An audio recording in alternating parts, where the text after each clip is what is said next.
Un soir, je rencontre un mec qui me dit putain, moi je suis sur un projet. Tu fais quoi dans la vie? Bah moi j'ai monté une application. Ah ouais, de quoi? Il y avait Uber Eats juste la journée, pas le soir.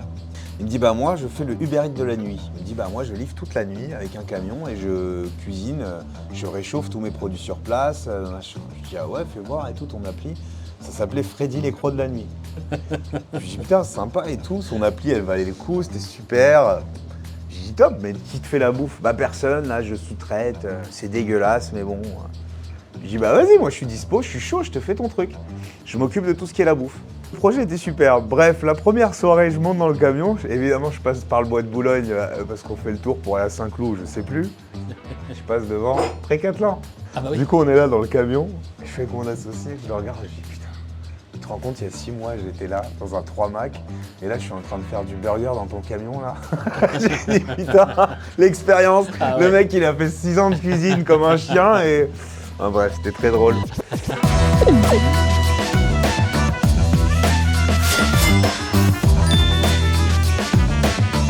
Salut, c'est Toto. Bienvenue dans Les Chefs se mettent à table, l'émission où les grandes toques de la gastronomie française nous ouvrent leur cœur et leur cuisine. Aujourd'hui, nous sommes à Paris, chez Thomas Cherby, ici, chez Nessia, avec un épisode qui va être long, vous allez voir, qui va être passionnant, qui va être riche, parce que Thomas a plein de choses à raconter.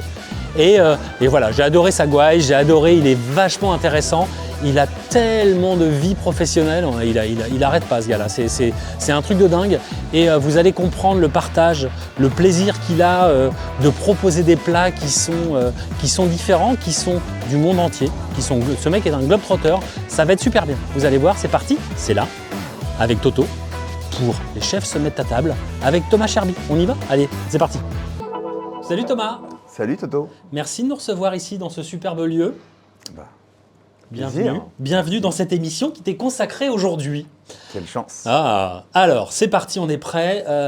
Première question, la plus simple, ouais, parce qu'après tu verras, on va dérouler, ça va être nickel. C'est quoi ton plus vieux ou ton premier souvenir de plat, de repas, Alors, Ça remonte à quand? C'était où?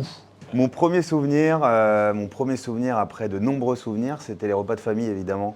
Chez nous, on est très axé repas de famille, on doit s'attendre pour manger, tous autour de la même table, on mange tous ensemble, même fâchés ou même s'il y a un problème familial, on est tous ensemble. Donc on avait tous ces repas de famille à la maison. Mon père est très bon cuisinier, ma grand-mère évidemment, mes deux grand-mères sont très bonnes cuisinières, avec des origines un peu méditerranéennes.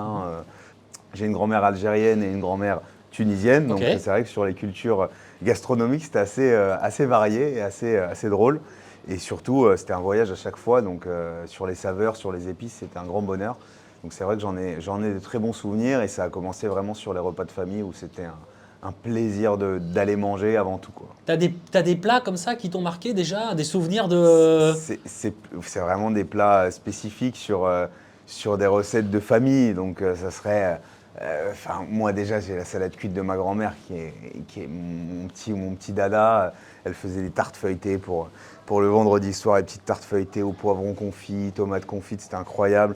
Puis après, il y avait son poulet au pois chiche qui était majestueux. Enfin, il y avait des recettes comme ça qui... Cette tarte-là, c'est quoi le nom de cette tarte? C'est une tarte à la Macbouba. Ok, Simple, ok. efficace, mais c'était tellement bien fait, les poivrons. En fait, il n'y avait pas trop de technique dans cette cuisine, mais du goût et de l'amour. Vraiment, c'était que ça. Et je me rappelle, ma grand-mère, elle commençait à cuisiner le jeudi.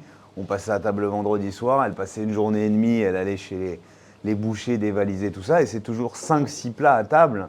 Et on était sur 8-10 entrées.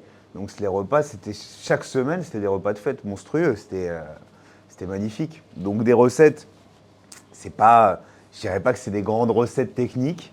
Mais par contre, en termes de goût, en termes de saveur, ça restait des souvenirs inoubliables. Ouais, c'est ça. Sachant que les produits que ma grand-mère trouvait à l'époque, ça n'avait rien à voir avec les produits d'aujourd'hui. Aujourd'hui, on est obligé d'aller chez du produit bio, etc. Alors qu'avant, elle l'avait en bas de la maison, quoi. Donc on croquait dans une tomate, ça restait incroyable. C'était où ça? Alors ça, c'était Paris 16e, Paris, chez ok, ma grand-mère. ok, dans Voilà, Paris. ça restait dans Paris. Mais Et, ça veut dire que si je t'écoute, il y a autant d'importance au moment que ce que tu manges en fait. Ce que tu me décris là, j'ai l'impression que tu décris aussi un moment, une Évidemment, atmosphère, c'est ça. des gens autour d'une table, de la famille, des amis, Exactement, etc. on a accordé le fait du plaisir de manger au plaisir de retrouver la famille toutes les semaines, au plaisir de s'entretenir avec les gens qu'on aime, et puis d'être autour d'une table qui est vivante et qui est vivante en famille, mais aussi autour de cette on va dire, atrocité de bouffe qu'il y avait à table, quoi. C'était majestueux. C'était majestueux. Il y en a à profusion, ça Exactement. rit, ça crie, ça parle, Exactement. Ça partage, on se disait à chaque fois que c'était incroyable. Et si vous voulez, c'est des recettes qu'on retrouvera jamais parce qu'il y avait la main, en fait. C'était même à écrire dans un bouquin, on n'arrive pas à les refaire aujourd'hui. Tous les cousins, les frères et sœurs, c'est des recettes qu'on ne retrouve pas. Je te raconterai plus tard, ça. Allez. On en reparlera. Je prends. Mais, moi, j'en ai une qui est pas mal, tu vois. Il y a un truc que je retrouverai jamais, qu'on n'a jamais réussi à refaire dans la famille. Vas-y. C'est les pâtes au kosbor. Alors, le kosbor, ça veut dire coriandre en arabe, mais c'est des pâtes. Ma grand-mère utilisait des petites nouilles, ça a l'air simple, hein, mais elle mettait du safran, des os à moelle, du paleron de bœuf. C'était Mais dans une pâte, pas une soupe. dans des nouilles, un peu nouilles de blé, mais elle faisait un bouillon de bœuf qui était incroyable, pas trop gras, mais quand même assez gras. C'était généreux, c'était incroyable, et c'est un truc qu'on ne retrouve pas. Pourtant, on parle de pâtes au kosbor, Un peu pâtes à à une la espèce de coriandre, quoi. shorba, un peu. Ouais, un peu du genre, ouais, mijoté pendant, Oui. pendant une nuit, elle faisait son bouillon, le lendemain, elle faisait rôtir les os à moelle. Enfin, c'était une folie, quoi. On était dans des goûts qui étaient. Je vois tellement ce que tu veux dire. Moi, je trouve ça. Voilà, aujourd'hui, c'est pour moi les meilleurs souvenirs que j'ai encore, hein, de ce qui est de manger par plaisir. Et après, c'est des choses qu'on ne retrouve pas en France dans des restaurants assez classiques parce que c'est pas dans la culture française. Et moi, si tu veux, après ça, je suis tombé dans la cuisine à la maison où j'ouvrais le frigo. Je ne travaillais que sans recette, moi, quand j'ai commencé ça. Et bon, on va peut-être Et y alors venir attends, plus parce tard. que du coup, toi, le petit Thomas, t'allais voir ta maman ou tes grands-parents pendant qu'ils cuisinaient, tu regardais un petit peu Très comment drôle, tu faisais. mais ouais, j'en ai un souvenir assez drôle parce que, bon, bah, moi j'aimais manger, hein, j'étais très rond quand j'étais petit, j'adorais ça. Et j'allais dans cette cuisine de ma grand-mère, évidemment. Le problème, c'est que ma grand-mère, elle me disait, ta place n'est pas en cuisine. Donc moi, j'avais pas cette place en cuisine, Ah oui. ni pour débarrasser la cuisine, ni pour aller l'aider ou quoi que ce soit. Parce que là, c'était de la génération, c'est la femme qui Exactement, cuisine. ma grand-mère, elle le prenait mal si j'allais l'aider, c'était pour elle quelque chose qui n'allait pas pour son époque. Alors que moi, j'avais qu'une intention, c'était de l'aider et surtout de comprendre comment elle faisait ce genre de choses. Donc j'allais, je fouillais évidemment, j'ouvrais le four, je regardais dès que j'arrivais chez ma grand-mère. C'était très drôle, mais c'était de l'analyse, c'était pas, j'avais pas d'explication derrière. Est-ce qu'elle t'en aurait donné J'en faisais ma conclusion moi-même. Hein. Est-ce qu'elle t'aurait donné une explication? Je veux dire, c'était pas une cuisine d'instinct ou c'était vraiment comme Si, ça si, purement tu vois, l'instinct, pof, purement pof. instinctif. Et d'ailleurs, on a quelques livres de recettes aujourd'hui. Même si on lit à la lettre ces recettes, ça Il donne manque un rien. truc. Bien Il sûr, manque un bien sûr. truc. Il y a un Je truc pense qui- que soit elle a gardé une partie pour elle, soit elle n'expliquait pas tout, elle le retenait pour elle, quoi. Ouais, il Mais manque c'est un vrai truc. que ouais, ces recettes, on les retrouve Après, est-ce que t'as pas aussi, tu sais, le souvenir qui, pas qui embellit, mais qui peut-être un peu travestit le. Tu vois, je sais pas. Je sais pas, peut-être aujourd'hui, en goûtant tout ça, je me dirais, ben, merde, ça avait plus de goût à l'époque. Mais c'est vrai que pour moi, en souvenir de gamin, quand on se dit qu'on pourra jamais retrouver ça, Incroyable. Ouais. ça reste le souvenir qu'on a le plus envie de retrouver, Ouais, quoi. bah oui. Ah oui, bah oui. Il y a quelque chose qu'on ne retrouvera pas dans cette cuisine. Et ce qui est drôle, c'est qu'aujourd'hui encore, on se retrouve avec cette même famille. Et puis, il y en a toujours qui essayent d'égaler un peu ces recettes. Donc, ils disent, ah tiens, j'ai fait le foie de volaille de mamie et tout ça. Et tu goûtes, tu dis, ah ouais, mais putain, mamie, il y avait encore un truc. Hein, non, non. Enfin, on était dans ce truc-là. Là, sur la carte, sur ma nouvelle carte, j'ai sorti un fondant moelleux au chocolat. Et dans l'idée, je voulais retrouver un gâteau aux pépites de chocolat que ma grand-mère nous faisait. Simple, gâteau aux pépites de chocolat, marbré. Mais dans ce gâteau aux pépites de chocolat, Ouais. on avait un petit goût de rhum à l'époque. Et on se disait, mais merde, qu'est-ce qu'elle met dedans? Et puis on avait trouvé que c'était en fait un sirop de rhum qu'elle faisait imbiber sur 2 jours et son sucre du rhum cristallisé dans le marbré. Donc c'est des trucs débiles, mais en tant que pâtissier, si on l'avait pas, on le trouverait pas, quoi. On l'avait pas. Ouais. Donc j'ai fait ce gâteau au chocolat sur une base fondant baulois, au-dessus une mousse gâteau au chocolat cuite. Ouais. Et à ça, j'ai ajouté un praliné noisette et amande caramélisée. Et pour rappeler ce côté alcoolisé qu'on avait et sucré caramélisé, j'ai fait un siphon comme une crème pâtissière en siphon qu'on a caramélisé comme une crème brûlée. Et ce siphon, du coup, on l'a infusé au bourbon. Et c'est vrai que quand on mange l'ensemble du gâteau, on a ce goût. J'arrive pas à retrouver exactement l'identité du gâteau, mais il y a un petit truc. Et j'étais content en le goûtant. Je dis, bon, j'ai le fond du goût. Bon, j'ai pas la texture, j'ai pas tout. mais l'idée y est. Et c'est vrai que, en pensant à ça, je me dis, bon, c'est quand même des références que j'ai d'il y a 15-20 ans, en plus, même 20-25 ans. Et ces références, aujourd'hui, je m'en sers encore, quoi. Et ça, quand tu vas servir ça en salle, si tu y vas, tu racontes justement cette histoire? Bien sûr, à des clients ouais. qui sont intéressés par Ouais. l'histoire, etc., évidemment. Enfin, quand ils me disent, mais d'où c'est venu, parce que c'est généreux, moi je fais une cuisine assez généreuse maintenant. Ils me disent, mais c'est énorme, c'est beau, c'est gourmand. Bah oui, mais il y a une histoire derrière. Enfin, l'idée m'est venue vraiment, parce que moi je fais De mes ça. recettes la nuit. Je fais mes recettes. Ah bah alors ça, attends, tu vas. Ouais, Là, on y viendra. on y viendra. Tu vas Bon, trop, tu on vas y trop viendra. loin. Je vais trop loin, je vais trop loin. Je m'arrête. On retourne voir le petit Thomas. Ouais, le petit Thomas, je Et reste alors, petit, je reste qu'est-ce petit. qui fait que le petit Thomas, qui n'a pas le droit d'aller en cuisine, alors parce que tu n'as déjà qu'une envie, c'est de savoir comment il cuisine? C'est pour ça que tu te dis, je vais faire ça comme Non, métier pas forcément, c'était juste. Bah, j'aimais manger, donc j'allais manger avant que tout le monde arrive en cuisine, je picorais, évidemment. Mais c'est surtout la curiosité de comment c'est fait. Moi, un agneau rôti, quand elle me faisait un agneau rôti, elle le cuisait 4 heures, elle le faisait confire au four. Il y avait les pommes de terre rôties, cuites dans le gras, confites, c'était incroyable, croustillant, gratte à l'intérieur. Et c'est une patate que moi je mangeais pas, quoi. Je sais pas comment elle faisait. Donc je me disais, bon, à l'époque, j'avais pas cette curiosité de savoir comment c'était fait, mais j'avais la curiosité de savoir si c'était aussi bonne que la semaine dernière et puis de me dire si je pourrais les remanger, quoi. Ouais, donc tu avais déjà, alors, de par l'éducation, du coup, ce palais un petit peu qui était déjà prêt. Hein, C'est là, le plaisir de manger, c'est ça, tout simplement. c'est ça. Pour moi, manger, Ouais, c'est un plaisir. s'associe avec le plaisir. Ouais. Ça veut dire, nous, dans notre famille, et j'ai rencontré au fil du temps, en grandissant, que toutes les familles n'ont pas ce plaisir de manger. N'ont pas cette culture de se retrouver autour d'une table, de manger ensemble, et surtout de manger bien.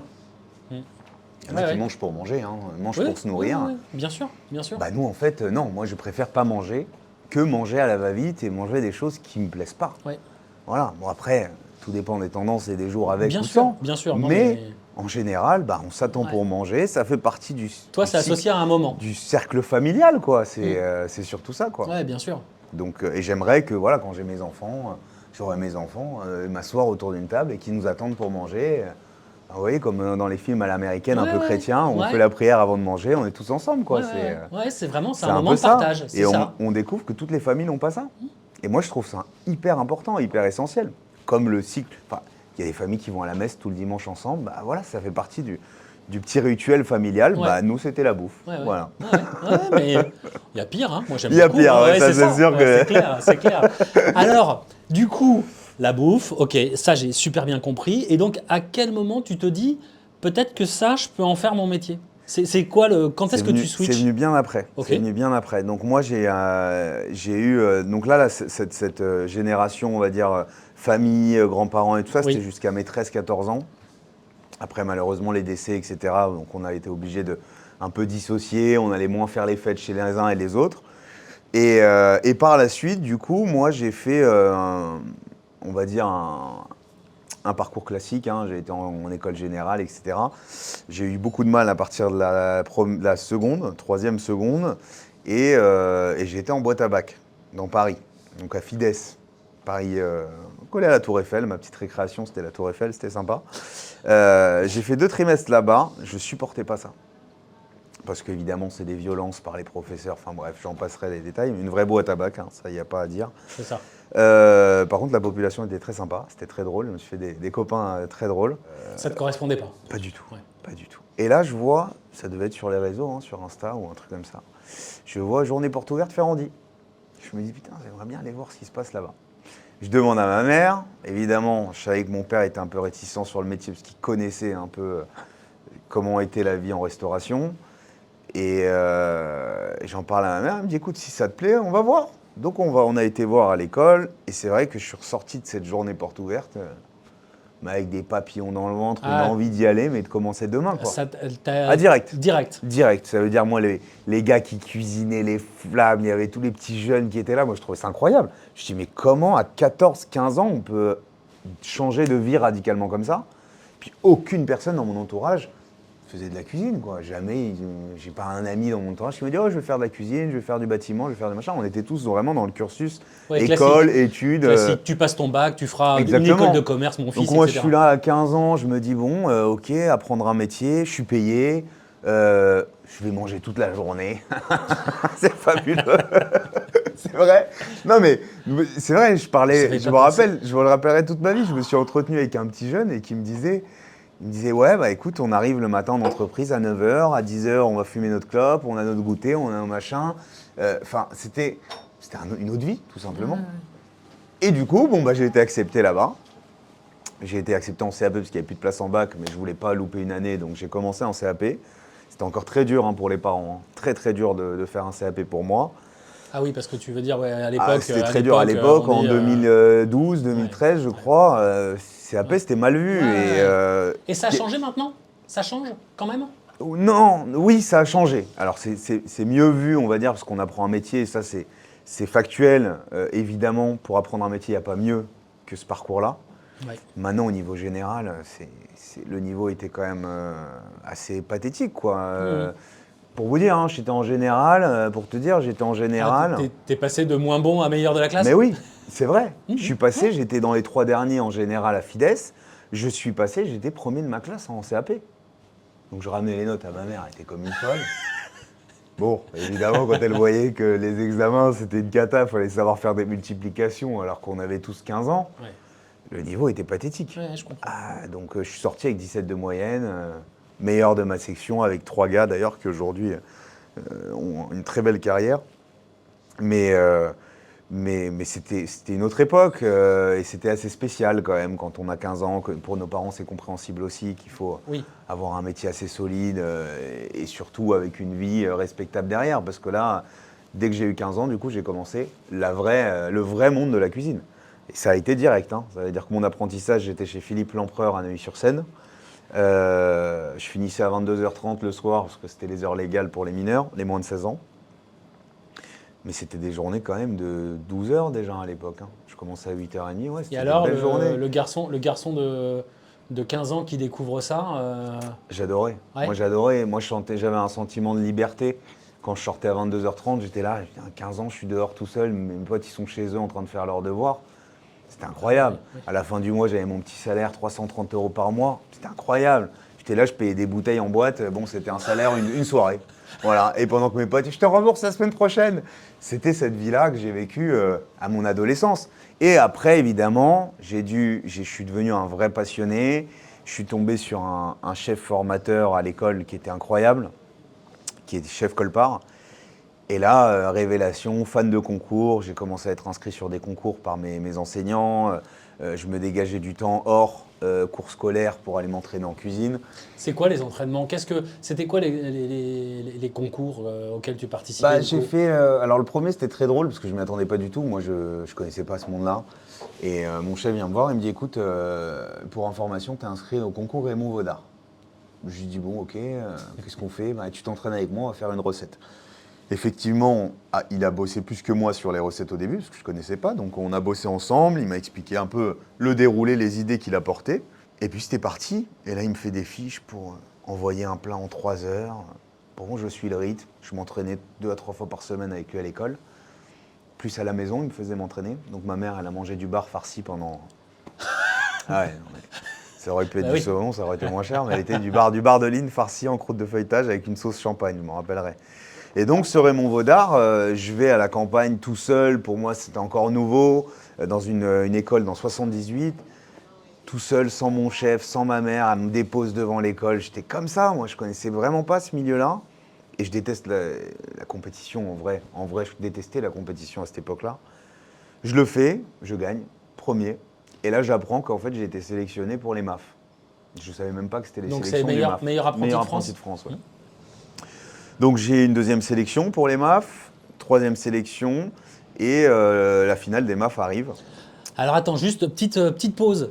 Ça, c'est au bout de combien de temps d'école?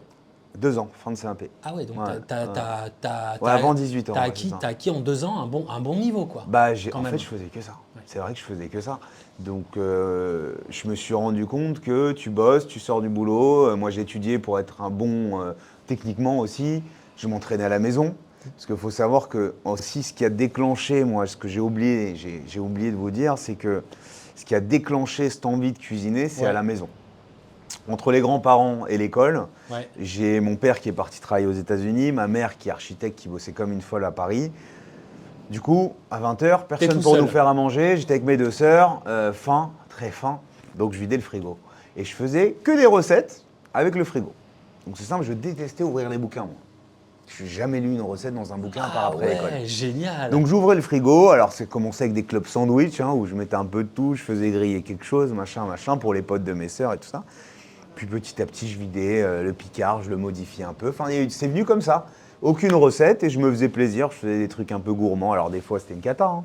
Mais je me faisais plaisir comme ça. Et t'apprenais en même temps aussi Et les j'apprenais en même temps, associations évidemment. Évidemment, quand je Génial. voulais de l'acidité, je mettais le jus des cornichons parce que j'avais pas de citron. Enfin, c'était n'importe quoi, mais en même temps, des fois, ça donnait quelque chose. Mais c'est vrai, mais ce que j'adorais, c'est que je me rendais compte que, bon, j'étais jeune, donc effectivement, ça perturbait encore.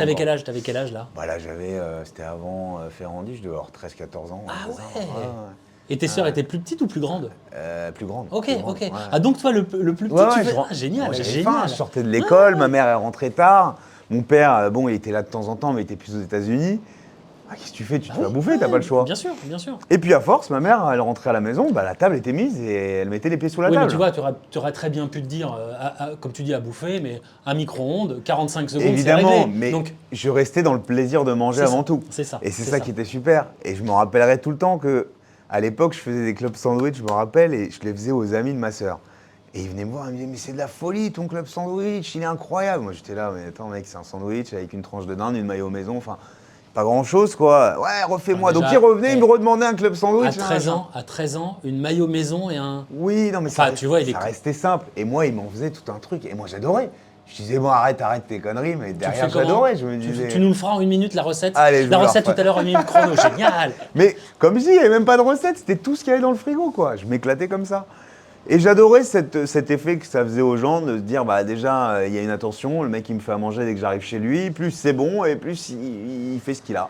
Donc, c'était sympa. Donc voilà, j'ai commencé vraiment à cuisiner seul, comme ça. Des petits trucs à la maison. Alors, je me rappellerai encore et encore, avec mon meilleur ami, on rentrait de l'école, on avait très faim, on sortait des nuggets du congèle, on les mettait au micro-ondes. C'était l'horreur. L'horreur. Mais ça a commencé comme ça. Puis après, on se faisait une maillot maison avec les nuggets. Ça a commencé comme ça, la maillot maison, déjà. Puis après, les clubs sandwich. Et puis petit à petit, ça a parti en risotto, en machin. Voilà. Ah oui, en risotto, Oui, carrément. après, petit à petit, Ouais, je me ouais, faisais des oui, kiffs. oui, J'avais oui, du oui, riz, oui, un bien truc, sûr, bon, je faisais un bien sûr. risotté, un truc. Génial. C'est venu vraiment comme ça. Aucune recette, même pas internet à l'époque, parce que bon, moi Ouais. j'étais en Nokia 3310, je crois, à l'époque. Ouais, c'était ça, hein. oh là là, le serpent, quoi. Ouais, c'est ça. Hein, quand t'as envie de C'était jouer. plus au serpent que chercher des recettes sur Insta. Et puis voilà, donc là, vraiment l'idée de cuisiner est venue comme ça. Ok. Pas par choix, mais parce que j'avais faim et que ma mère rentrait tard du boulot. Ouais, ouais, ouais. Et que je voulais aussi lui faire plaisir qu'elle arrive, qu'après sa journée de ouf, elle n'ait pas à cuisiner quoi, ou à commander. Donc voilà. Ok. Voilà. Aparté C'est refermé. la petite aparté Mais refermée. génial. Donc ces sélections, ça s'est super bien passé le concours. Le premier, donc Raymond Donc le Godard bar, s'est bien bar, passé, tu bar t'as en fait croûte de bar, feuilletage. c'est ça. Deuxième, j'ai eu un canard à l'orange avec un... Ah bah d'ailleurs, c'était un marbré chocolat et vanille.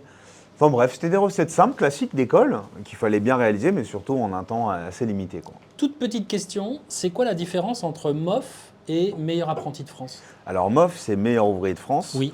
Donc ça, c'est déjà, on a petite colle bleu, blanc, rouge. Le Oui. concours n'est pas le même, hein. C'est Oui. beaucoup plus complet, les MOF. Et il est ouvert à qui? Les deux sont ouverts à qui? Alors les MAF, je crois que c'est avant 18 ans. Ok, Donc il faut être mineur et évidemment faire partie d'une école et d'une formation CAP ou bac. ok.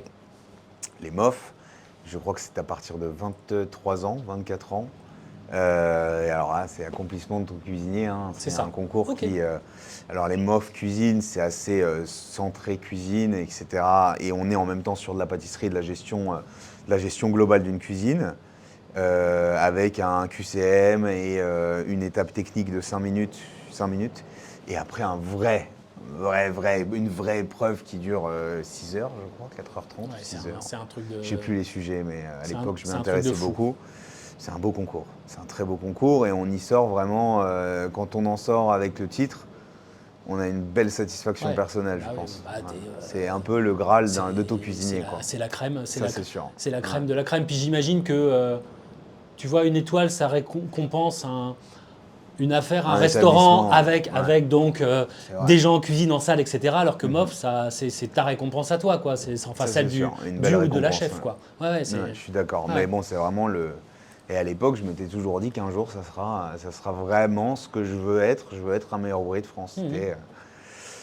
Mais bon, après, il y a des choix de parcours à Oui, faire. bien sûr, bien sûr, bien sûr. Donc voilà. Mais j'ai pris cette passion pour les concours très jeune, du coup, Parce que ce chef Colpart et chef Darnay qui était avec moi à Ferrandi, ils m'ont vraiment donné le goût du Ils t'ont le goût du picousé, truc, quoi. Mais c'est vrai, hein, j'avais une ouais. envie de les faire et attends, je dormais pas. Et hein, pourquoi tu penses? C'est quoi? C'est le côté challenge? C'est le côté. Parce que ça doit être aussi hyper.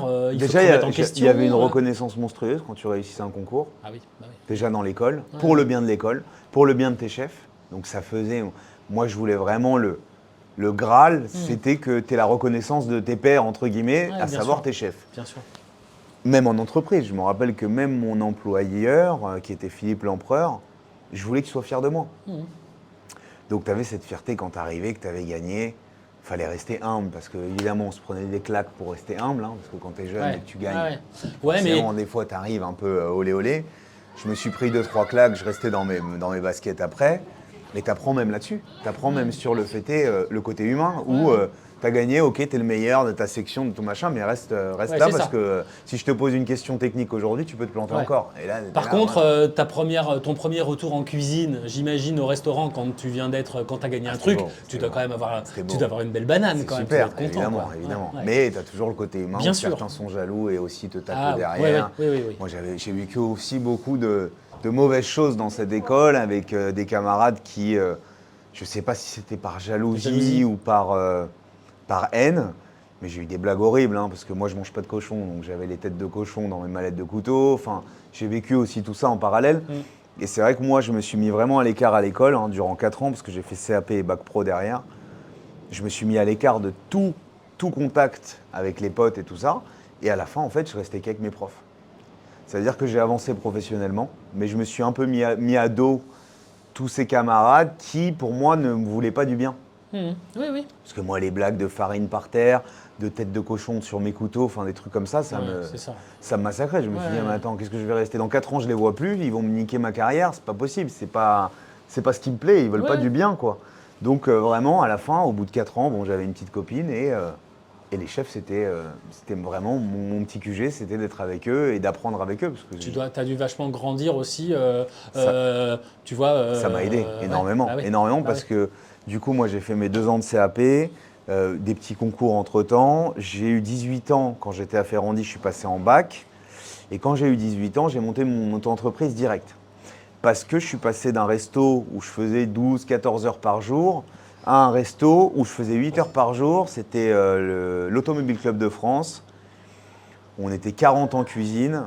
C'est où ça, l'Automobile Club de Place France? de la Concorde, collé au crayon. Ah oui, bah bien sûr. Ah oui. Et ça, c'était une expérience qui était bien parce qu'enrichissante sur les techniques à voir. C'était rien à voir avec un petit resto familial gastro. Sauf qu'au bout de 3-4 mois, je m'embêtais, quoi. J'avais un peu fait le tour, entre guillemets, parce que c'était souvent des sacs, des machins. Donc, au point de vue organisation, on apprenait encore. Du point de vue culinaire, j'apprenais plus assez. Donc, je monte ma boîte, mon auto-entreprise à l'époque, et je fais du traiteur, et des extras, et des dîners à domicile, etc. Je commence comme ça. Ça n'avait rien à voir avec un point de vue financier, mais surtout pour apprendre. Comment tu fais pour trouver des clients? Alors, tu très fais drôle, comment? mais du coup, j'habitais à la Garenne-Colombe à cette époque. Ma mère avec son cabinet d'archi, donc elle a commencé à parler de moi aux commerçants de la Garenne.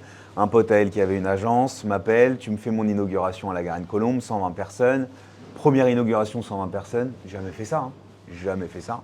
J'appelle ma mère, mes sœurs, venez, on va, métro, je vais chercher les Parce que t'étais tout seul? J'avais jamais fait ça. Et t'avais jamais fait ça? Non, et mes potes à l'école, ils n'allaient pas m'aider, c'était pas mes potes, donc c'était pas mes potes. non. Ils venaient faire un extra, non, moi je faisais pas. Génial. Donc là, je loue un frigo, je le mets dans le jardin, je mets tout, maman, étale la table dans le salon, on étale les plaques pour dresser. Enfin, c'était un boulot sur 4-5 jours, mais énorme. De zinzin. Mais je l'ai pris et j'ai relevé le challenge. Et en fait, c'est ça qui m'a fait kiffer. Ça veut dire qu'après, je commençais un dîner à domicile pour 5 personnes. Ouais, j'ai jamais fait, mais j'apprends. J'arrive avec mes caisses, t'as les emmerdes des traiteurs, donc t'oublies tes serviettes, t'oublies tes machins et t'apprends comme ça. Et j'ai appris, j'ai fait ça vraiment pleinement pendant 2 ans quand j'étais à l'Automobile Club de France. J'ai appris énormément. Mais là aussi, J'ai c'est tout une fait, formation. j'ai fait la coupole. La coupole, on envoyait 600 couverts, où j'étais à la grillade, à la rôtisserie. J'avais jamais fait ça. Le mec qui me met à la rôtisserie, il croyait que j'étais un vrai cuisinier.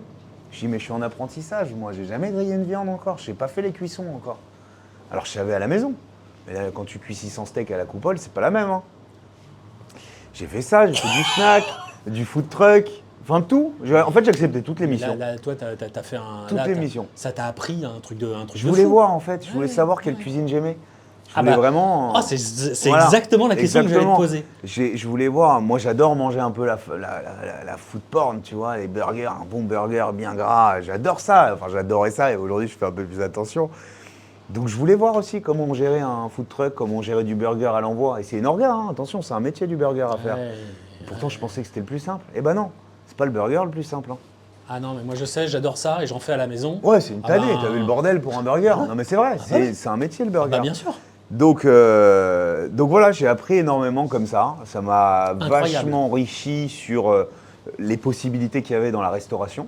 Parce que. T'étais très mature quand même. Hein. Bah. Oui, j'ai fait des erreurs, attention, je n'en parle pas forcément. Non, je te parle pas de par rapport au fait de faire la société, de t'impliquer, ta société. Enfin... Ouais, bah si tu veux, on m'a toujours dit que le métier de cuisinier, c'était pas un métier pour gagner de l'argent. D'accord? On m'a toujours dit que le métier de cuisinier, si t'es pas passionné, tu le fais pas. Donc, tu sais, à un moment donné, tu te dis, bon, ok, c'est ma passion, mais en fait, tu as un choix à faire après. Une fois que tu as fini tes 4 ans d'apprentissage, que d'ailleurs l'école te recommande, c'est pas toi qui les choisis, ces maisons-là, entre guillemets, on va te dire, tu vas en Palace, tu vas en machin, mais tu as 15 ans. D'où tu sais, si tu dois aller à l'Automobile Club de France, au Chambord, en étoilé, qu'est-ce qui est le mieux pour toi? Tu le sais pas. Qu'est-ce qui est adapté à ce que tu veux faire? Tu le sais pas, tu es d'accord, tu vois? Oui, ce que je dis d'ailleurs, hein, aujourd'hui, j'ai des apprentis, je leur dis, bon, de toute façon, tu es là, tu sais même pas si c'est ce style de cuisine que tu aimes, tu sais pas. Mais juste, je dois t'enrichir en apprentissage. C'est mon seul rôle en tant que maître d'apprentissage. Oui. Donc j'ai vécu ça, mais à l'inverse, quand tu es apprenti, bon, bah, tu te laisses guider. Et après, tu dois aller chercher par toi-même ce qui te fait plaisir, ce qui te fait vibrer, tu vois. Et honnêtement, bon, ça m'a pas fait trouver ce qui me faisait vibrer, hein, cette histoire-là des 2 ans où je faisais l'auto-entreprise. Alors, ça t'a peut-être pas trouvé ce qui te faisait vibrer, mais ça t'a peut-être dit ce que tu voulais pas faire, en revanche, non? Oui, ça évidemment. L'entonnoir se... Exactement, mais c'est surtout, c'est que j'avais des bagages et je me disais, bon, bah, demain, même si j'ai pas de travail, je peux aller faire des extras à droite, à gauche, je sais que je maîtrise et que je peux prendre un poste. Voilà. Alors au début, j'ai eu des trucs, voilà, je me suis barré hein, de certaines maisons en extra où je voyais des trucs, je dis non, mais moi je peux pas, c'est trop sale, c'est trop machin, je pouvais pas, alors que du haut de mes petites 15-16 ans, tu vois, tu te disais, ah ouais, déjà, t'avais tu te dis, bon, je me barre. Après, tu sais, je trouvais des trucs, quand j'étais jeune encore, mais au jour de repos, ma mère, elle appelait des potes pour que je bosse gratos dans des restos. Donc j'allais, je voyais, je faisais des extras gratos, évidemment, t'as 15 ans, 16 ans. Mais tu vis des expériences. Tu sais, quand tu as fait, je crois qu'à 19 ans, j'avais fait déjà 25 ou 26 restos en shift, tu vois, en service. Du coup, j'ai rencontré des restaurateurs incroyables, des chefs incroyables, des cultures différentes, des produits, des manières de travailler différentes. C'est là l'enrichissement que j'ai eu, tu vois. Et après, bon, bah, la vie a commencé professionnelle à 1000%, quoi. J'ai fait mon bac pro, j'ai fait mes derniers concours en bac pro d'ailleurs. J'ai adoré cette école. T'étais où à l'école? T'étais où en formation? T'étais dans quel restaurant quand t'étais en bac pro? En bac pro, j'étais à l'Automobile Club de France. Ah oui, toujours. J'ai eu ma majorité. J'ai fait 2 ans Philippe L'Empereur. C'était gibier à l'ancienne, très très très à l'ancienne. D'ailleurs, la patronne, 98 ans, était là tous les jours. Ah oui. Ouais. Le maître d'hôtel, il avait 80 ans derrière le bar en boitant. Mais par contre, là-bas, j'ai appris l'éducation. C'est con, hein. Mais moi, les 6 premiers mois là-bas, c'était pluche de cerfeuil et lavette à la main pendant le service. C'est-à-dire, mon rôle, c'était de faire des herbes et de laver. Après, j'ai plumé et vidé des perdreaux et des faisans. Voilà. Ah non, mais c'était ça pendant 2 ans. Et bon, après, j'en voulais plus, donc j'allais dresser, je faisais des trucs un peu hors limite pour moi. Mais c'était le vrai resto à l'ancienne. Le fond de veau sur le coin du piano où tu mettais les légumes qui te restaient en garniture, qui cuisaient pendant 3 jours. C'était le vrai truc. Et j'ai pas pu toucher une viande ou un poisson là-bas. J'ai pas cuit une viande, j'ai pas touché une viande, j'ai rien fait en cuisine. J'ai appris à laver une cuisine et à faire des herbes. Vider, plumer, bon, des trucs que, évidemment, tu ne revois plus trop aujourd'hui, tu vois. Ouais. Ah oui. Mais ça m'a servi grave.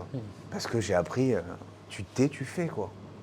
Ah, et range le poste du chef. Tu es là pour le chef, pour que ça soit bien.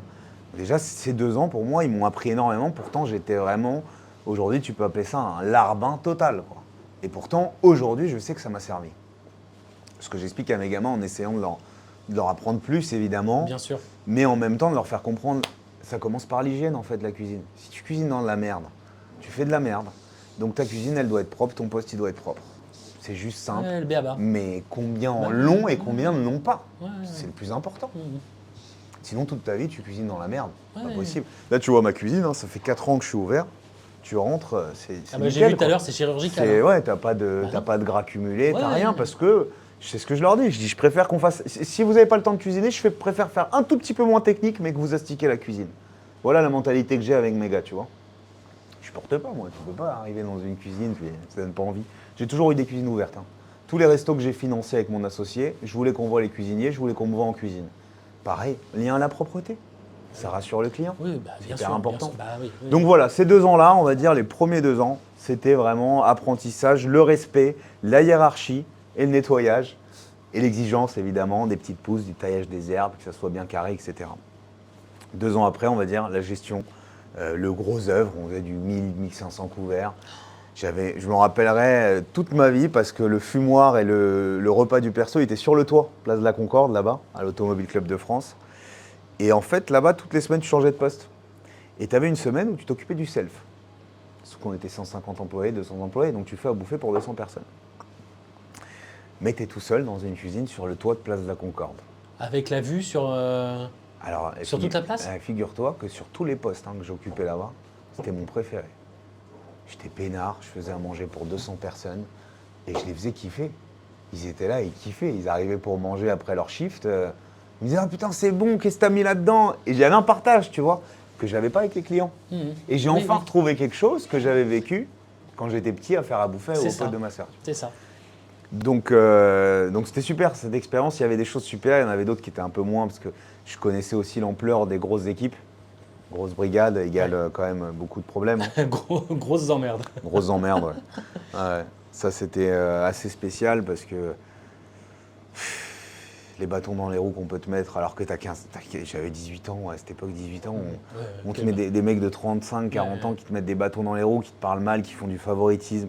J'ai très mal vécu ça, très très mal. Et d'ailleurs, là-bas, j'ai très peu de bonnes relations avec qui je suis resté en contact. Je me rappelle, j'ai fait un accident, petite anecdote, je fais un accident, moi j'habitais à la Garenne-Colombe, je fais un accident place de l'Étoile en scooter. Ouais. Tellement je ne m'entendais pas avec eux. J'étais rarement absent, hein, j'ai 0 arrêt de travail, etc.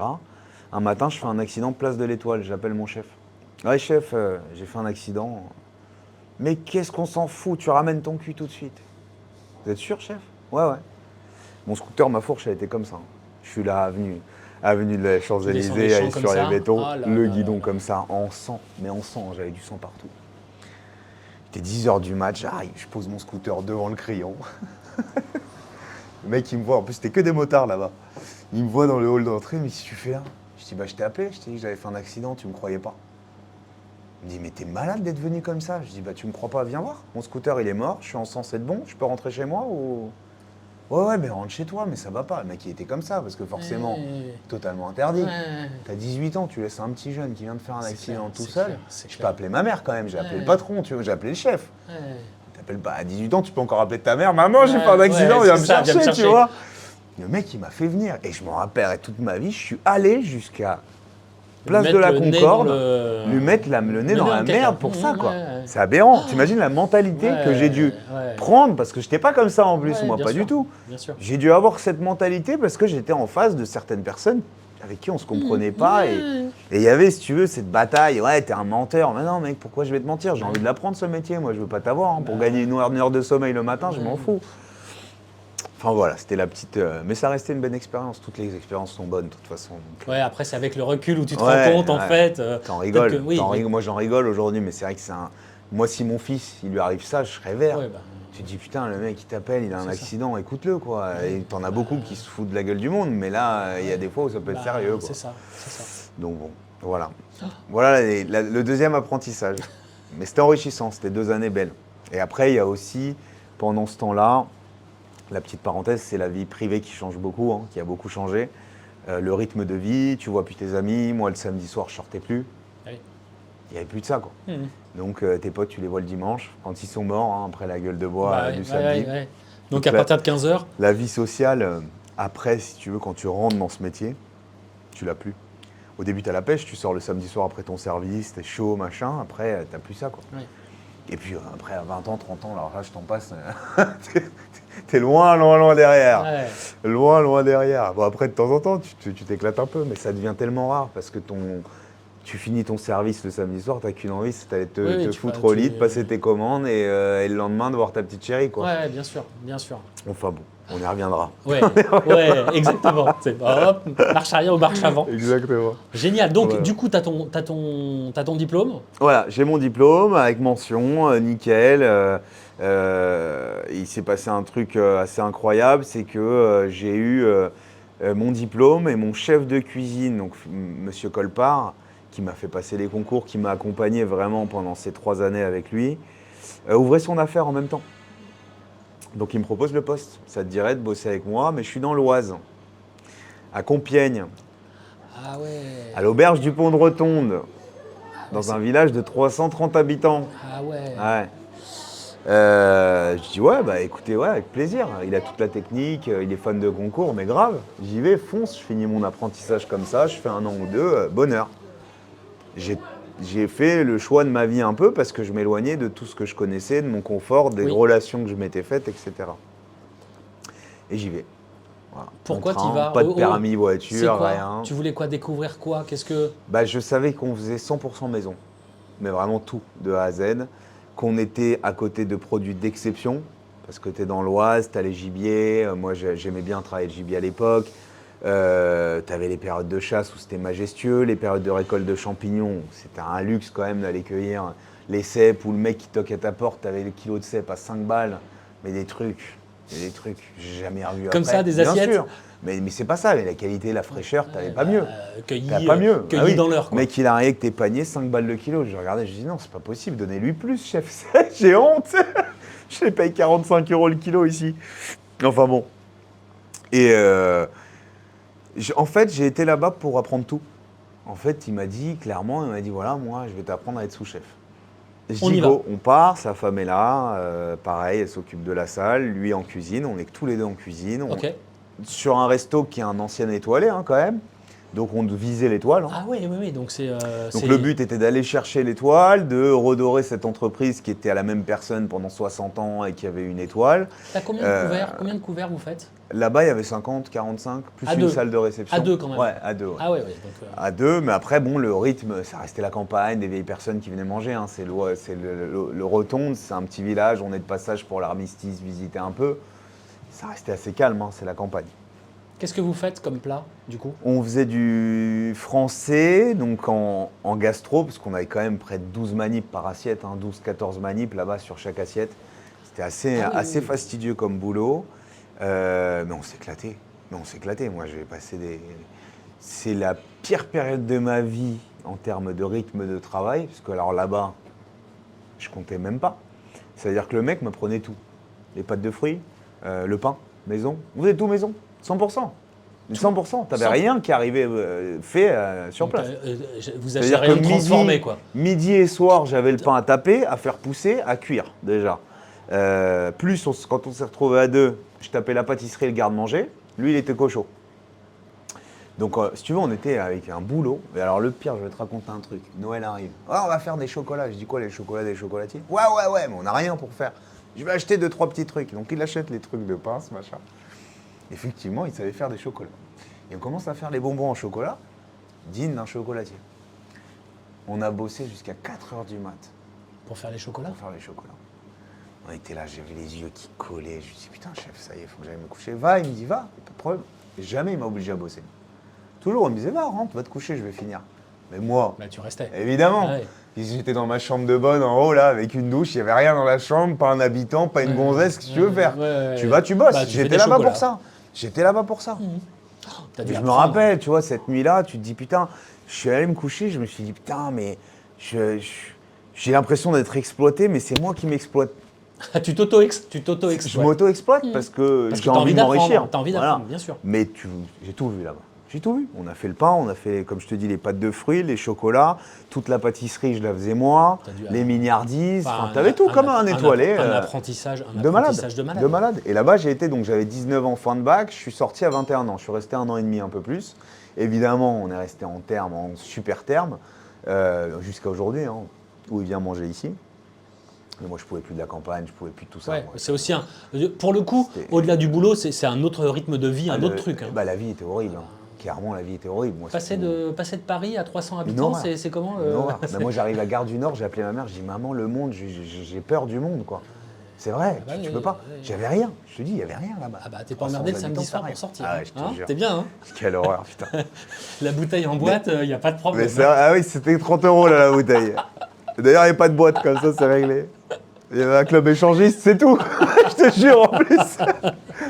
Oh, pas bon.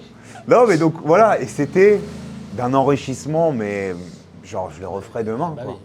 Pourtant, ma vie était catastrophique. Hein. Je rentrais le week-end, je dormais tout le week-end. Ma mère, elle me voyait à peine. Enfin, il n'y avait plus de vie sociale, mais là, au niveau du professionnel, c'était le paradis. Tu apprenais tout, quoi. C'est comme si tu avais un résumé de tout ce que tu avais. Mais tu bossais 16 heures par jour. Voilà, donc j'ai fait ça pendant 2 ans.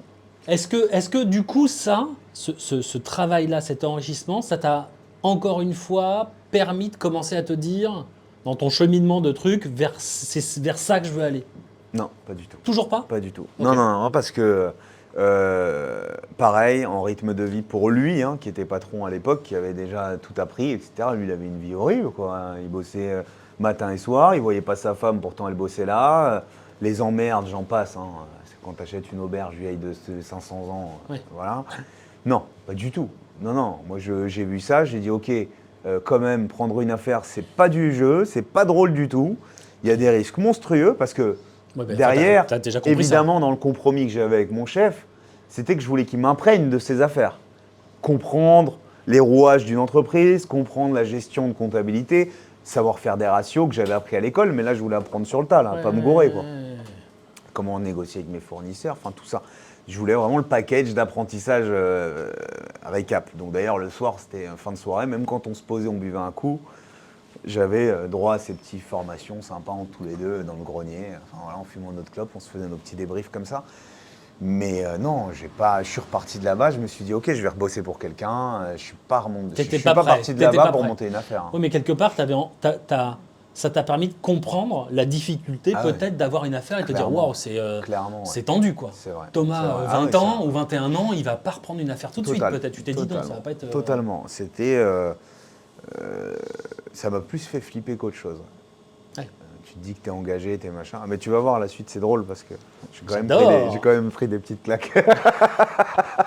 Même quand on prévient, des fois, on se la prend. Ouais. Donc après ces 2 ans, déjà, quand j'étais à Ferrandi, Oui. il y a un jeune qui s'appelle Cédric Charrer qui a monté une association pour les enfants malades. Mon chef, Ludovic Colpart, a été le premier à faire le premier menu, qui avait un but caritatif, évidemment, et les dons récoltés allaient directement pour les hôpitaux pour faire passer des belles journées aux enfants qui étaient en fin de vie ou qui avaient des difficultés, ou les parents qui avaient du mal à faire passer des moments un peu sympas aux enfants. Vous organisiez des dîners et des dîners où on avait un ambassadeur, Okay. déjà. Et là, pour le coup, la première soirée, l'ambassadeur, c'était le fils de notre prof de sport, qui était Monsieur Le Chien, qui est décédé d'ailleurs aujourd'hui, son fils. On avait fait cette soirée pour lui, qui était incroyable. On a cuisiné tous gratuitement. On était dans une atmosphère incroyable. Et moi, quand j'ai découvert cette soirée, j'ai kiffé. J'étais là avec mon chef, je dis putain, mais c'est magnifique ce qu'on fait. Le petit, il avait des paillettes dans les yeux. Plus on avait du pognon qu'on a été dépensé aux hôpitaux pour donner des repas et tout. Donc, c'était super, c'était magnifique. Monsieur Le Chien, qui était mon prof, que j'adorais, c'est une personne en or, d'une reconnaissance, une crème. Vraiment, tout l'amour qu'il avait et l'amour qu'on lui a donné, ça se ressentait et c'était un moment incroyable. Donc ça s'est passé, je crois, avant que je parte de Ferrandi. C'était la première édition. Deuxième édition, pareil, je suis le sous-chef du coup de mon chef pour qui je bosse. Troisième édition, rebelote. Donc là, cette fois-là, on récolte des 10-15 000 euros pour redonner aux hôpitaux. Donc les premiers sous ont servi pour des rénovations de l'hôpital. Ça m'a déplu pour le coup. Tu vois, les premiers 10 000 euros, nous on bosse comme des fous. Hein. Attention, c'était des 3 mois de préparation, on bossait comme des malades sur ces événements. Je me rappelle les premiers 10 000 euros, je dis à mon directeur de l'asso, je dis putain, ils sont où les sous? Il me dit ouais, ils ont fait des travaux. Je dis ah ouais, où ça? Il dit moi ça m'intéresse, parce que moi j'aime. Merde, pardon. Je dis moi ça m'intéresse, où ils ont fait des travaux à l'hôpital, c'était pas Trousseau, c'était un autre hôpital. Il me dit ils ont refait les chiottes. Ils ont refait les toilettes avec sa petite voix. Je dis comment ça? Je lui dis on s'est fait chier pour qu'ils reprennent les toilettes là. Je dis mais je comprends pas, on est là pour faire vivre des moments, tu vois, ces enfants. Je dis qu'ils ont en faute que les toilettes soient blancs ou jaunes en fait. Et à partir de ce moment-là, on a géré l'argent nous-mêmes. Et on a organisé des événements pour les enfants et les parents. Donc là, on arrivait avec une cuisine mobile et on cuisinait sur les parvis des hôpitaux, gratuits. Enfin, évidemment, c'était des menus gratuits, gastronomiques avec des chefs étoilés. T'as jamais entendu parler de ça? Non. Génial. Donc c'était super. Au niveau de l'expérience, on est arrivé dans les chambres avec Michel Roth, Jean-François Gérardin. Enfin, on a eu des têtes, des chefs incroyables qui nous ont suivis. Puis on distribuait les plateaux, les enfants sur leur lit d'hôpital, quoi. Et ils avaient enfin un bon repas, une bonne bouffe, quoi, parce qu'à l'hôpital, tu connais. Donc on avait les régimes alimentaires de chacun, etc. C'était quand même un boulot fastidieux, mais c'était une expérience magnifique, une expérience humaine où on a adoré. Donc j'ai fait ça. Entre-temps, évidemment, j'ai fini l'auberge du Pont. J'ai pris un poste de chef de cuisine, mais en tant qu'exécutif. J'avais un consultant au-dessus de moi. Ok. Un petit resto qui s'appelait le Sens Unique dans le 9e, rue d'En-Raymond. Et là, donc, je voulais valider mes acquis. Je pensais que j'en avais appris assez à bosser comme un fou, parce que j'ai bossé quand même, du coup, pendant 4 ans comme un malade. Et pour moi, j'étais prêt. Donc, je prends un premier poste de chef, j'appelle mes potes de cuisine. Donc j'appelle ma pâtissière, enfin une nana qui était avec moi à Ferrandi, adorable, qui était Sarah Travier. Je la prends en pâtisserie au Sens Unique. J'appelle Damien qui était avec moi sur l'association Croque l'Espoir. Il vient avec moi, donc je me retrouve avec mon sous-chef, ma chef pâtissière. Et là, on est tous les trois dans cette cuisine. On sort tous de l'école presque. Et à la tête de cette cuisine, moi, qui évidemment n'a jamais géré quelqu'un, ne connais rien au management, un acharné de travail, oui. En plus, je revenais avec, j'avais trouvé un chien en Corse, donc j'avais ramené un bébé chien avec moi. Je te raconte pas. Donc voilà la génération Sens Unique. Je reprends le resto, je suis investi comme jamais à faire le top du top. Ça se passe super bien avec mon chef consultant qui m'apprend beaucoup sur la gestion, le management. Mais je sens qu'au bout d'un an et demi, il me manquait beaucoup. J'avais pas mon identité, techniquement j'étais naze, enfin il manquait beaucoup de choses, il manquait beaucoup trop de choses. 21 ans, t'es pas chef de cuisine. Tous mes chefs me le disaient, je disais non, tu vas voir. Bah non, ils ont raison. En fait, avec le recul, tu dis 21 ans, t'es pas Attention, chef. c'était bon, tu vois, c'était sympa, mais il n'y avait pas d'identité, il n'y avait pas d'amour, il n'y avait pas tout ça dans les plats, il y avait du stress et de l'énervement, tu vois. Tu sentais que tu voulais faire bien, mais que tu n'y arrivais pas, il manquait quelque chose. Toi, ouais, moi je le sentais. Toi, tu le sens et tu penses que ça se sent? Je pense. C'est sûr. Bah oui, tu vois, ton assiette elle sort, j'étais pas satisfait, je me disais mais merde, ça me ressemble pas, c'est pas ce que je veux faire. J'étais nerveux tout le temps, je cassais tout, j'étais vraiment dans ma période où je bossais 15-16 heures aussi par jour. Et t'étais pas content de toi? Ouais, pas content de moi, pas fier de moi. Et puis ça, évidemment, ça se ressentait avec mes équipes. Ouais.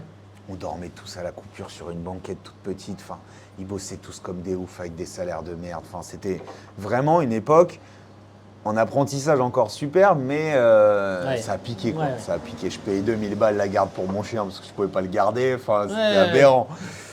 Et je dormais pas de la nuit.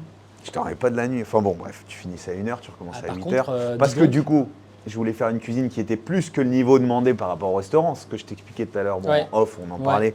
Mais du coup, je voulais donner le meilleur de moi-même. Mais le restaurant, en fait, c'était un bistrot de quartier. Tu fais pas du gastro dans un bistrot de quartier, tu vois.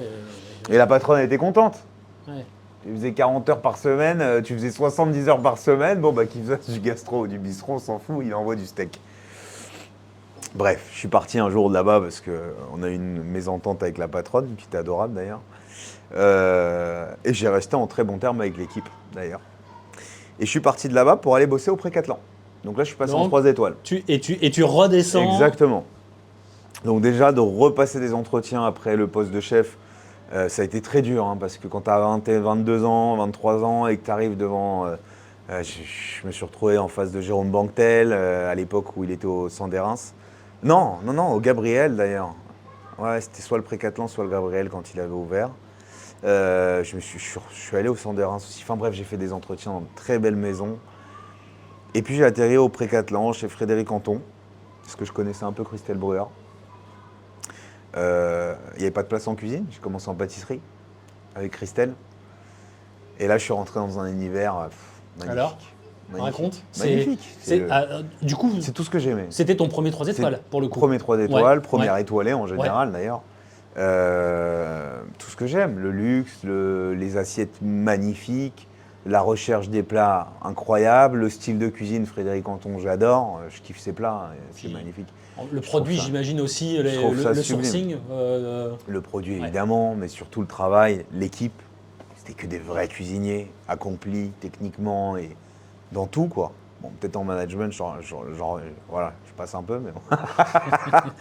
Mais non, mais c'était ouf, c'était beau, c'était magnifique. Moi, le soir, j'arrivais, lumière bleue tamisée, tu as 35-40 couverts à servir, tu prends le temps de dresser une assiette, c'était magique. Franchement, expérience de ouf en termes de vie, c'était incroyable, incroyable. Mais du coup, tu es au sucré là. Là, je suis au Alors. sucré, je suis resté 3 mois au sucré, après je suis parti en cuisine. Ok. Et du coup, Sarah, qui était avec moi au Sens Unique, est venue avec moi au Pré-Catelan. On s'est retrouvés tous les deux là-bas. C'était sympa. Moi, j'ai passé 1 an et demi, je crois, là-bas. Puis après, j'en ai eu un peu marre parce que bon, c'est des grandes équipes, etc. Mais c'est vrai que j'ai passé des moments incroyables. Les célébrités qu'on a servies, les plats, la technique qu'il y a là-bas, c'est incroyable. Il n'y a pas à dire. Parce que c'est là-bas que je recevais, tu vois, les foie gras chauds, les lobes de foie gras chauds. C'était magnifique. Le lieu, incroyable. Non, franchement, expérience ouf. Et il y a vraiment un gap en 3 étoiles en termes de technique, Ouais. en termes de travail, Ouais, en termes de. ouais. C'est un truc de fou. C'est de la folie, même en termes d'orgas, de services, de produits, de tout. Hein. La Enfin, vaisselle, t'es la sûr vaisselle, rien que la vaisselle. Oui, Ça fait le tour. Hein, tu sais, Ouais, t'as raison. déjà, t'as rien que raison. tu vois les assiettes. Ouais. Puis il a fait ses bouquins. À l'époque, Frédéric Anton, il faisait ses bouquins quand on était là-bas. Les bouquins de pâtes qu'il a sortis, j'étais là-bas. C'était super, j'avais jamais vu ça moi, comment faire un livre, comment faire un shooting photo, comment sublimer des plats avec l'huile pour faire briller, tout ça, j'avais jamais vu. Donc c'était enrichissant grave. J'ai vachement appris sur plein de choses. Bon, du point de vue humain, on repassera un peu. Mais t'as appris du coup. Les choses Évidemment, à pas parce faire. que tu te rends compte que pourquoi du côté humain on repassera parce qu'en fait en 3 Mac tu peux pas être d'une certaine manière avec ton personnel. Tu es obligé d'être carré, tu es obligé d'être C'est il y a des choses- Pas militaires, mais il y a quand même un. ouais, au-delà d'être militaire, il y a des manières, tu vois, pour faire les choses, mais au fil des années, j'ai compris. Je me suis dit putain, ouais, je comprends pourquoi il y a des choses qui ont été faites comme ça. Pourquoi ça c'était pas parce que moi je pensais que je savais plein de choses et en fait, je savais rien, tu vois. Et tu te dis ouais, bon, des fois ça pardonne certaines choses, mais des fois il y en a d'autres, c'est un peu limite, tu vois. Mais bon, globalement, c'était incroyable. Ouais. Globalement, c'était Ouais. incroyable. Et après ça, du coup, putain, ah oui, après ça, tu vas rire. Donc après ça, après Catlan, Allez, vas-y. après fais-moi rire. le pré-Catlan, j'ai décidé de monter une affaire. Donc j'ai rencontré un mec dans une soirée, à l'anniversaire d'un très bon ami à moi. Bah, attends, donc monter une affaire, c'est-à-dire quoi, ouvrir un restaurant ou monter Attends, un business Tu vas ou- voir, tu vas Oh voir. merde. Donc je rencontre un soir, je finissais le pré-Catlan. Et un soir, je rencontre un mec qui me dit putain, moi je suis sur un projet, tu fais quoi dans la vie? Tu connais les histoires à la con quoi. Tu fais quoi dans la vie? Bah moi j'ai monté une application. Ah ouais, de quoi? Il n'y avait pas Uber Eats à l'époque. Il y avait Uber Eats juste la journée, pas le soir. Il me dit bah moi je fais le Uber Eats de la nuit. Je lui dis comment ça?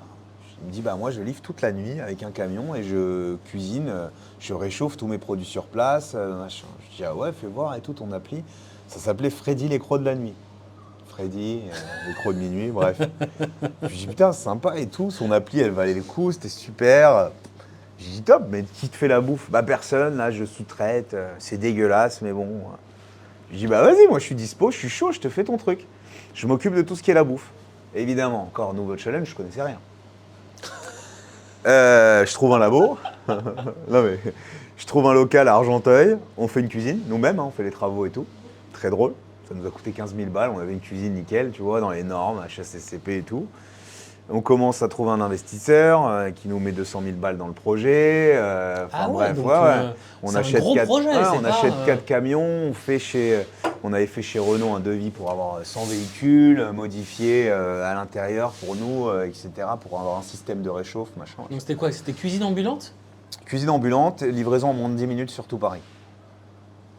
Donc ça veut Bon, dire que tu as des camions qui se trimballent avec des fridges et des stocks. Ouais. T'appelles, tu fais polo, tu vas au 12. Ouais, exactement. Et là, il réchauffe. Il arrive, tu lui demandes ce que tu voulais. Alors, tu sais, c'était des trucs simples. Hein. On faisait burger, je faisais tiramisu, panna cotta, mais tout fait maison. Hein. Tout. Du pain, tout de A à Z. Donc, tu veux, à partir de 21h, 22h, quand t'as un petit creux, alors nous, on ciblait quoi? Évidemment, les mecs festifs, Mais tous les restaurateurs qui finissent à 23h, qui ont faim, on finit tous à 23h30 minuit, on a la dalle, hein, bah voilà. Enfin, tous les travailleurs de nuit en général, parce qu'on avait une nourriture qui était super qualitative, qu'on vendait pas cher et livrée en moins de 10 minutes. Alors tu vas me dire, en moins de 10 minutes, ouais, t'es un ouf et tout. Bon, évidemment, au début, on a eu des problèmes. C'était moins de 20 minutes après. Mais bref, et là, tu passes. On a eu toutes les expériences.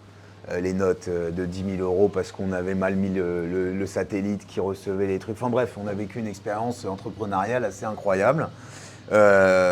Évidemment, bon, ça a dû s'arrêter parce que le deuxième financement n'a pas eu lieu pour débloquer les 100 camions qu'on avait prévus. Et en plus, 1 an après, Uber Eats, la nuit, s'est développé avec le McDo le soir et tout ça, donc on était terminé. C'était cuit. Voilà. Et la petite anecdote sur ça, c'était très très drôle, c'est qu'évidemment, j'étais en cuisine tous les jours pour produire pour ces camions. Mais au-delà de ça, c'est que j'ai dit à mon associé, je lui ai dit, écoute, moi je veux aller dans le camion en fait. Je veux voir comment ils vendent à nos clients. Je veux voir la suite de mes produits. Donc tu passais tes journées, tes soirées? Non, j'en ai fait 2-3 et tout. Mais le premier soir, je monte dans le camion. Attends, ça marchait super bien. On faisait 800 euros par soir, par camion. Hein. C'est pas rien. Ah ouais. Et les soirs, on faisait 1000-1500 balles dans le camion. C'est pas rien. Fais ça x 10 camions, ça rapportait. Ah bah, clair. Bref. On fait le truc, le projet était super. Moi, j'adorais l'idée, tu vois, de bien bouffer la nuit. Tu sais à quoi ça me fait penser, ton truc, là? À quoi? Le 5e élément. Quand il est chez lui et qu'il appelle le taille et le taille arrive et il fait tout devant lui. C'est ça, c'est un peu ça, en fait. C'est vrai. Mais ça m'a fait penser, tu vois, moi j'ai eu l'idée en passant devant Porte-Maillot, et quand il m'a dit ça, tu sais, tu vois devant les boîtes de nuit, t'as des mecs qui te livrent des sandwichs chauffés et qui restent chauds toute la nuit dedans. Ça m'a fait penser à ça et je me suis dit, putain, tout fait maison la nuit, c'est vrai qu'on bouffe mal la nuit. Ah oui, tu veux à manger, il y avait un ou deux trucs d'ouvert, Porte-Maillot. Exactement, où tu vas à l'Aubrac et tu payes une tonne, mais dans ce cas-là, il faut se déplacer. C'est ça. Donc le projet était super. Bref, la première soirée, je monte dans le camion. Évidemment, je passe par le bois de Boulogne parce qu'on fait le tour pour aller à Saint-Cloud, je sais plus. Je passe devant Pré-Catelan. Ah bah oui. Du coup, on est là dans le camion. Je fais avec mon associé, je le regarde, je dis putain, tu te rends compte, il y a 6 mois, j'étais là dans un 3 Mac. Et là, je suis en train de faire du burger dans ton camion, là. J'ai dit, putain, l'expérience. Ah Le ouais. mec, il a fait 6 ans de cuisine comme un chien. Et... Enfin, bref, c'était très drôle. Mais assez épique. Voilà l'expérience. Ça m'a pris 1 an et demi. Et en parallèle à ça, j'ai monté une société avec... Je me suis associé à des personnes qui avaient des clubs de direction. Et donc, ils m'ont associé à eux, plutôt, pour gérer le club de direction de M. Montpart à Carrefour. Ok. Donc ça, c'était en parallèle, hein, parce que Freddy, ça me suffisait pas. Les griffes de la nuit. Ouais, Carrefour, si tu veux, c'était de 7h du matin, petit déjeuner, déjeuner et goûter pour les clubs de direction Carrefour. 16h, j'avais fini, j'empilais sur Freddy, tu vois. Donc, mais là, tu as 23 ans et tu as là, j'ai 23 ans, déjà 34 vies professionnelles. Ouais, je commençais à perdre mes cheveux déjà, ouais, grave. Mais donc ouais, non, mais c'était magnifique, moi j'adorais, je bossais comme un ouf. Je servais quand même Eric Bompard, qui est pas n'importe qui. Je lui servais une qualité de bouffe qui était super, je trouvais, parce que tous les jours, on faisait des trucs sur mesure. J'avais un chef qui bossait avec moi, Morgane, qui bossait avec moi d'ailleurs chez La Serre. Mais j'ai loupé des épisodes d'ailleurs. Je vous ai pas parlé de La Serre. Non. Bon. On vient de terminer Freddy, j'appelle mon chef que je tiens dans mon cœur, parce que en parallèle à tout ça, il y avait encore Croque l'Espoir. Ok. Et quand j'ai eu ces 23 ans, mon chef, Ludovic Colpart, a dû arrêter Croque l'Espoir parce qu'il était dans l'Oise, c'était trop compliqué pour lui. Et le directeur de la Somme m'a proposé sa place. Donc je passe chef consultant pour l'association Croque l'Espoir. Et alors là, évidemment, on a un événement tous les ans à faire qui est énorme. C'était de servir 120 personnes en menu dégustation en 7 plats pour 120 € par personne. Avec des produits de ouf, tu vois. Donc, c'était un événement qui me prenait en moyenne 2 mois, tu vois, avant l'événement. C'était énorme. 2 mois pour, oui, pour sourcer la parenthèse, c'était que toute l'équipe que j'avais en cuisine, on était 45, c'était que des apprentis de cuisine. J'avais aucun mec que je connaissais. Donc, si tu veux, c'était un événement qui s'appelait l'éphémère, qui était totalement éphémère, qui se trouvait dans un hôtel Pullman, parce qu'on avait des accords avec Pullman et que le directeur incroyable là-bas, le patron. Donc, ils vous mettaient à disposition voilà, le lieu et tous la les cuisine. lieux, mais c'est vrai que je rencontrais la plupart de mes cuisiniers le matin pour le soir. Ah ouais, et ils avaient souvent 2 ans de cuisine. C'est un Donc beau c'était challenge. un énorme challenge au niveau du menu à mettre en place pour envoyer 120 couverts dans un endroit que tu ne connais pas avec du matériel de location et des cuisiniers que tu n'as jamais vus. Ils s'appellent tous Loulou. Tu peux pas. Rien que les prénoms, comment tu les appelles. Donc après, tu avais des fidèles et tout ça, mais... Ah là là. Et ça, j'ai fait ça pendant, au final, 10 ans, hein, tout pour tout. J'ai fait l'assaut pendant 10 ans. Donc on a un peu levé le pied à 2 ans parce que chacun avait sa vie professionnelle, il commençait à prendre trop de temps. Mais on a fait des super événements, hein. Franchement, c'était incroyable. Moi, j'ai adoré d'ailleurs faire ça parce que L'échange, le partage et tout, quoi. Ouais, t'as une satisfaction personnelle de te dire putain, t'arrives à donner des petites paillettes, quoi, de faire vivre quelque chose, ne serait-ce qu'aux parents. Ouais. Qui toute la journée ont une tonne d'emmerde, voir leurs gosses C'est comme clair. ça, tu les vois, tu Bien sentais que C'est t'avais une petite plus ces bulle. moments, tu vois, on en parlait des repas de famille, t'as plus ces moments-là quand t'es dans cette merde toute la journée avec ton gosse qui est...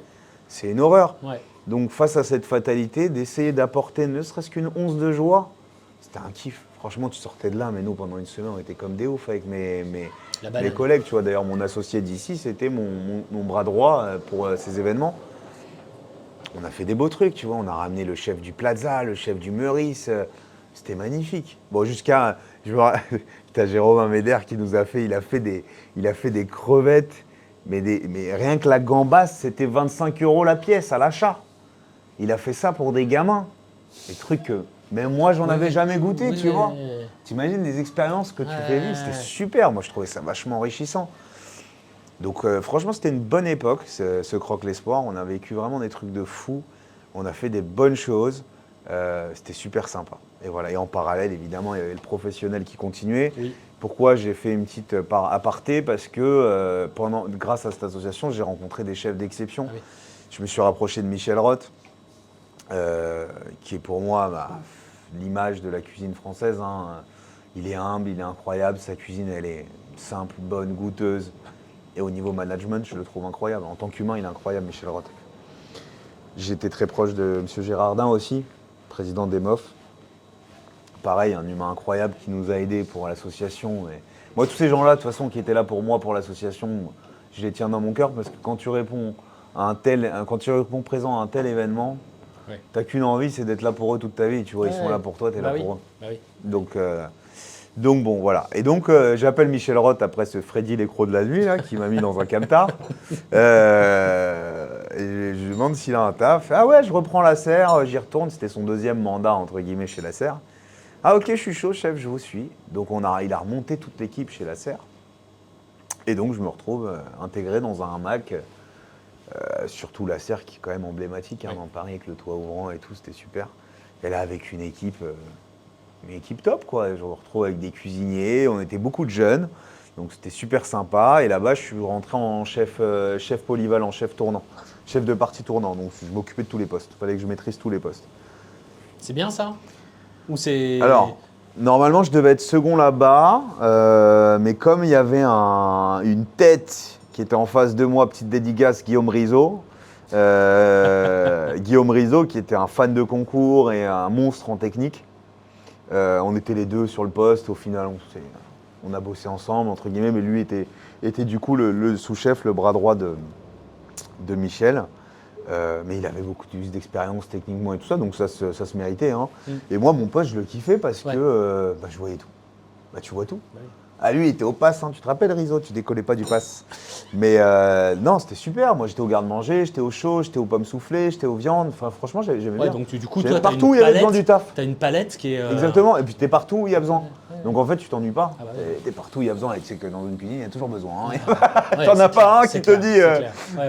Non, pas besoin. Moi, ça n'existe pas souvent. T'en as toujours un qui dit « Ah, moi, viens m'aider pour que j'aille manger à l'heure. » Ok, je suis là.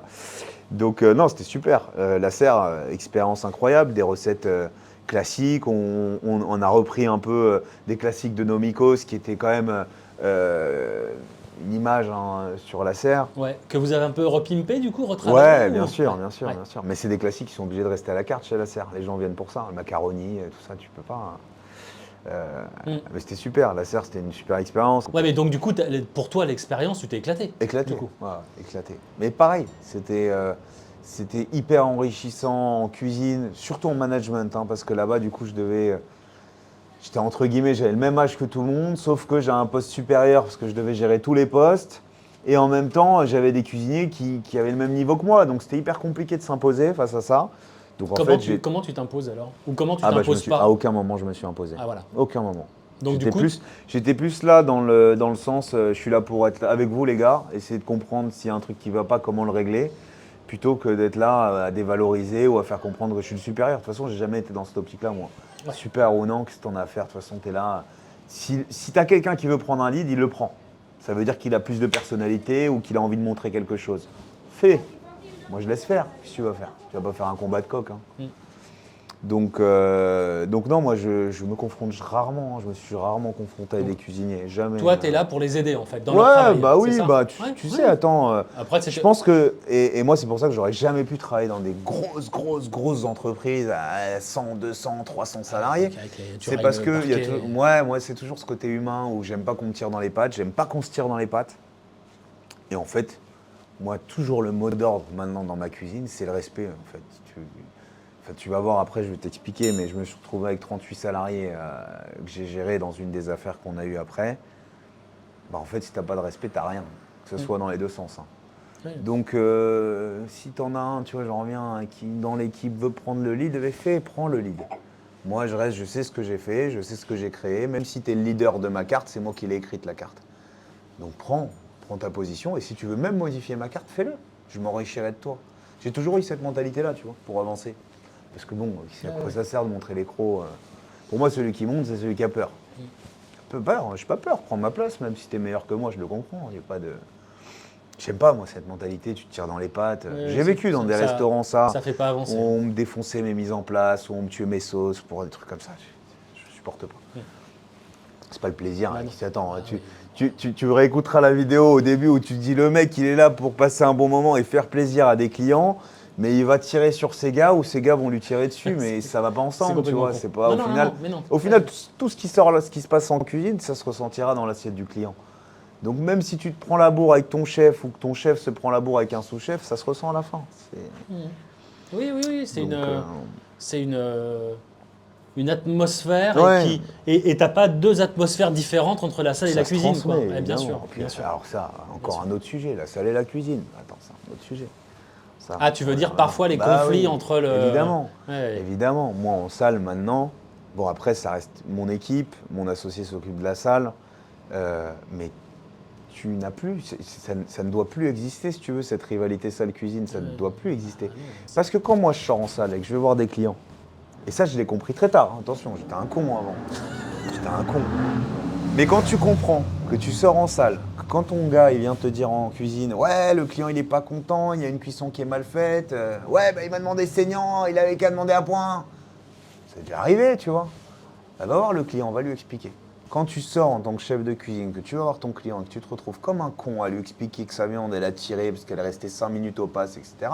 En fait, c'est un travail d'équipe. Ouais. C'est et de ta faute et de la faute du serveur. Donc, tu passes 2 heures à tirer sur le serveur et le serveur passe son temps à tirer sur le chef. Au final, le client il a le cul entre deux chaises, mais le résultat est le même. Oui, c'est ça. Lui, il sait pas qui, mais au final, le résultat est le même. Il a mal bouffé, il sent une tension. Donc, aujourd'hui, pour moi, c'est 50-50 salle cuisine. Il n'y a même pas de sujet.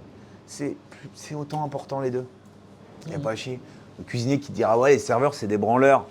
Mec, remets-toi en question, sors en cuisine et va voir ce que c'est que le métier de serveur. Tu comprendras la difficulté que c'est de gérer chaque client qui est différent, avec ses humeurs qui sont différentes, avec son envie qui est différente. T'en as un qui veut juste bouffer, t'en as un qui veut passer du bon temps, t'en as un qui veut pas être dérangé et qu'on veut même pas qu'il vienne le voir. Donc c'est un métier de malade. T'as pas ces tendances, pour moi, je bannis tout ça. Vous êtes complémentaires. Évidemment. Si t'as un cuisinier qui te dit ça encore, il est con, je suis désolé. Tu peux pas dire sauf s'il est tout seul et que lui amène ses assiettes. Oui. Mais un serveur, c'est l'essentiel, en fait. C'est l'essentiel. Il n'y a pas... Enfin, je sais pas, c'est ton vendeur, c'est ton commercial, c'est ton... C'est ton quelque part, c'est la continuité de ton travail. C'est la transition entre lui et ton consommateur. Hein. Exactement. C'est la continuité, c'est l'étendue de ton bras. Ouais, voilà. Exactement. Donc expérience de ouf avec Michel. Ah, j'ai oublié de te parler de ça. En 2007, avant d'être apprenti, j'étais vendeur de pain au marché. Je faisais ça tous les dimanches à Colombes. Donc la serre. Avant la serre, par la petite parenthèse. À la Garenne ? Au marché de la Garenne ? Non, au marché de Colombes. Ok, donc à la mairie. Ouais, exactement. Très sympa. La boulange des marchés, ça s'appelait. Avant la serre, j'ai fait le speakeasy pendant 6 mois. Oui. Donc expérience pendant 6 mois, mon meilleur pote m'appelle, viens, on a besoin d'un extra, le chef s'est barré. J'arrive, le patron me dit écoute, reste avec nous, je reste.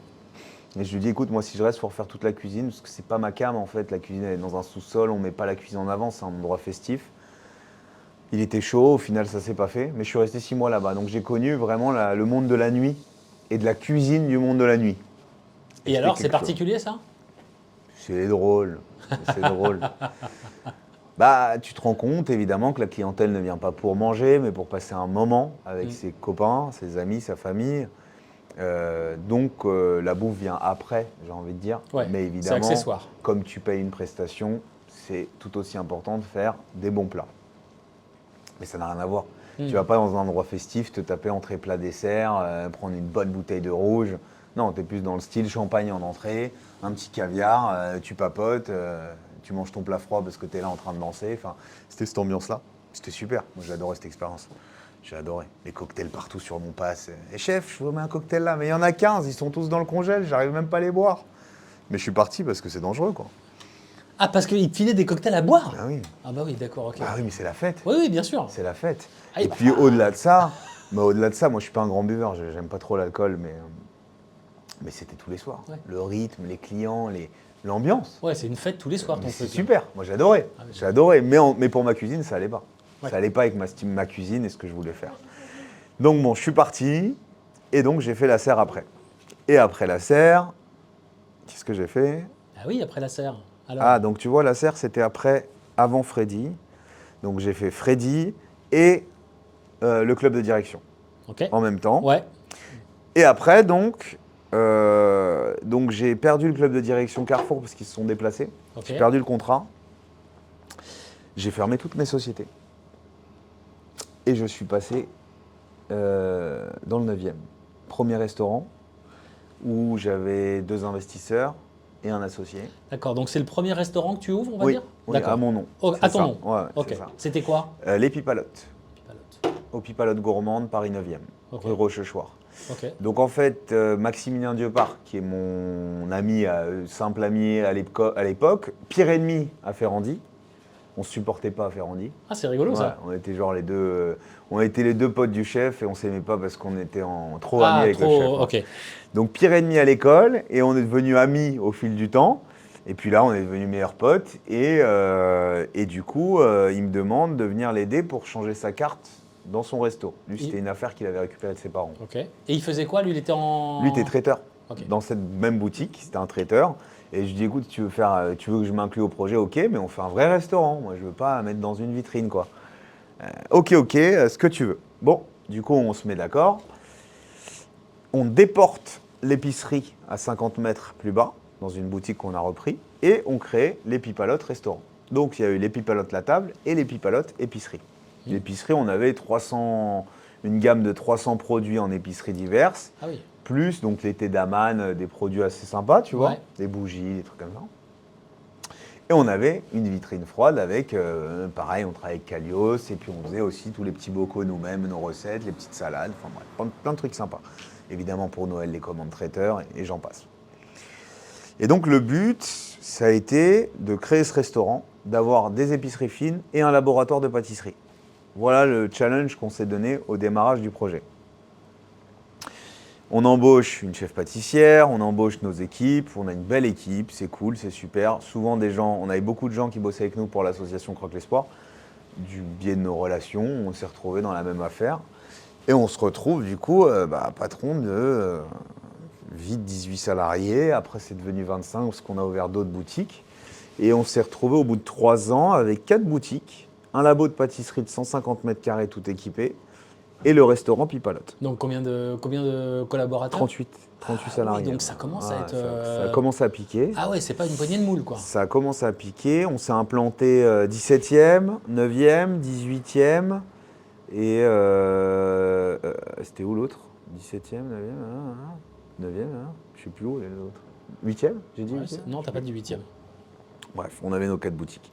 Le labo, il était dans le 9e, c'était très sympa aussi. Dans le 18e. 18e, j'ai dit 18e? Bon, Ouais. Oui, la marque. Génial. Enfin bref, bon, non, c'était sympa, on avait nos petits trucs et tout ça. Covid arrive. Ah ouais. Donc ça a mis une grosse claque, hein, perte d'activité, les gens sortent plus, réouverture du Covid, sortent moins, enfin bref, c'est un bordel sans nom. Évidemment, avec la conjoncture, on a dû refermer une ou deux boutiques, bref, on s'est dépataugé, on s'est débarrassé de l'affaire, on l'a vendue après, et est arrivée cette affaire-là. Donc Nessia arrive enfin. Voilà tout. Pourquoi arrive enfin? Qu'est-ce que tu... Parce que Pipalote, c'était une très belle affaire, j'adorais parce que... Il y avait ce côté bistrot parisien, petit, sympa, tout est fait maison, on se faisait plaisir. Mais on écoutait plus le business que notre cœur. C'est-à-dire, on écoutait plus ce que les gens voulaient que nous-mêmes ce qu'on voulait faire. C'est-à-dire, dans le quartier, on savait qu'il y avait très peu de petits trucs à emporter, où il y avait des petits feuilletés, des petits trucs, on faisait des petits feuilletés. Il y avait très peu de salades, on faisait des salades. On écoutait les besoins du client. Ici, on n'écoute que nous. Voilà.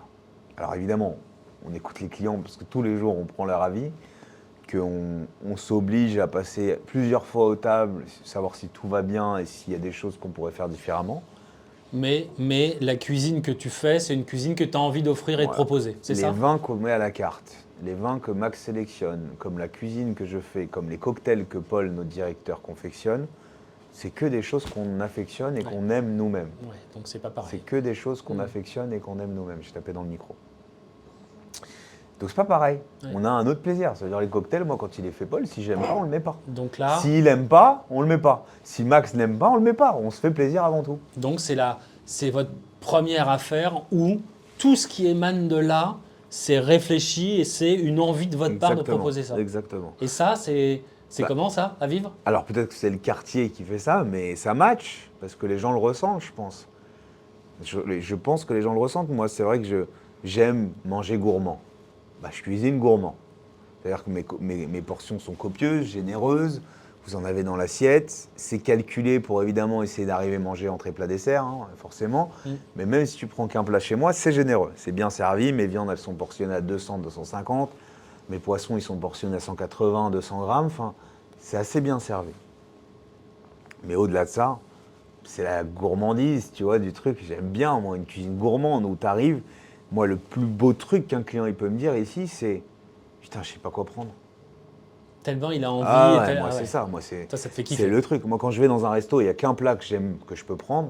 Ouais, ça te fait C'est chier. chiant, tu vois. Moi, je suis obligé de prendre ça, quoi. Que quand tu te dis « Putain, il va falloir que je revienne pour goûter ça », Bien sûr. ou que je vais blinder ma table pour tout goûter, là, c'est le kiff. Ça veut dire que tu as fait ton job. Ça veut dire que rien qu'à la lecture, tu donnes envie au mec de tout goûter. C'est un bonheur. C'est génial. Alors avant, bon, il n'a pas encore les plats, il ne sait pas ce qu'il va manger. Mais tu as fait le job. Moi, déjà, j'ai fait mon taf en termes de rédaction, on va dire, et d'inspiration. Et après, tu passes à l'acte. Une fois que ton client il mange, est-ce qu'il ressent quelque chose? C'est vrai que souvent, tu le sens. Hein, quand un client il mange, il est déçu, ça se voit direct. Ça va, ça vous plaît? Ouais. Si, ouais, ça. Donc tu insistes, tu cherches un peu, et une fois que tu as la petite bête, tu peux te retravailler. Mais ici, je vais voir chaque table. Il y en a un qui j'en sens pas bien, dites-moi. Je rectifie, moi, même si le plat, je l'ai servi 45 fois, je peux me gourer. Qu'est-ce qui vous a pas plu? Tu vois?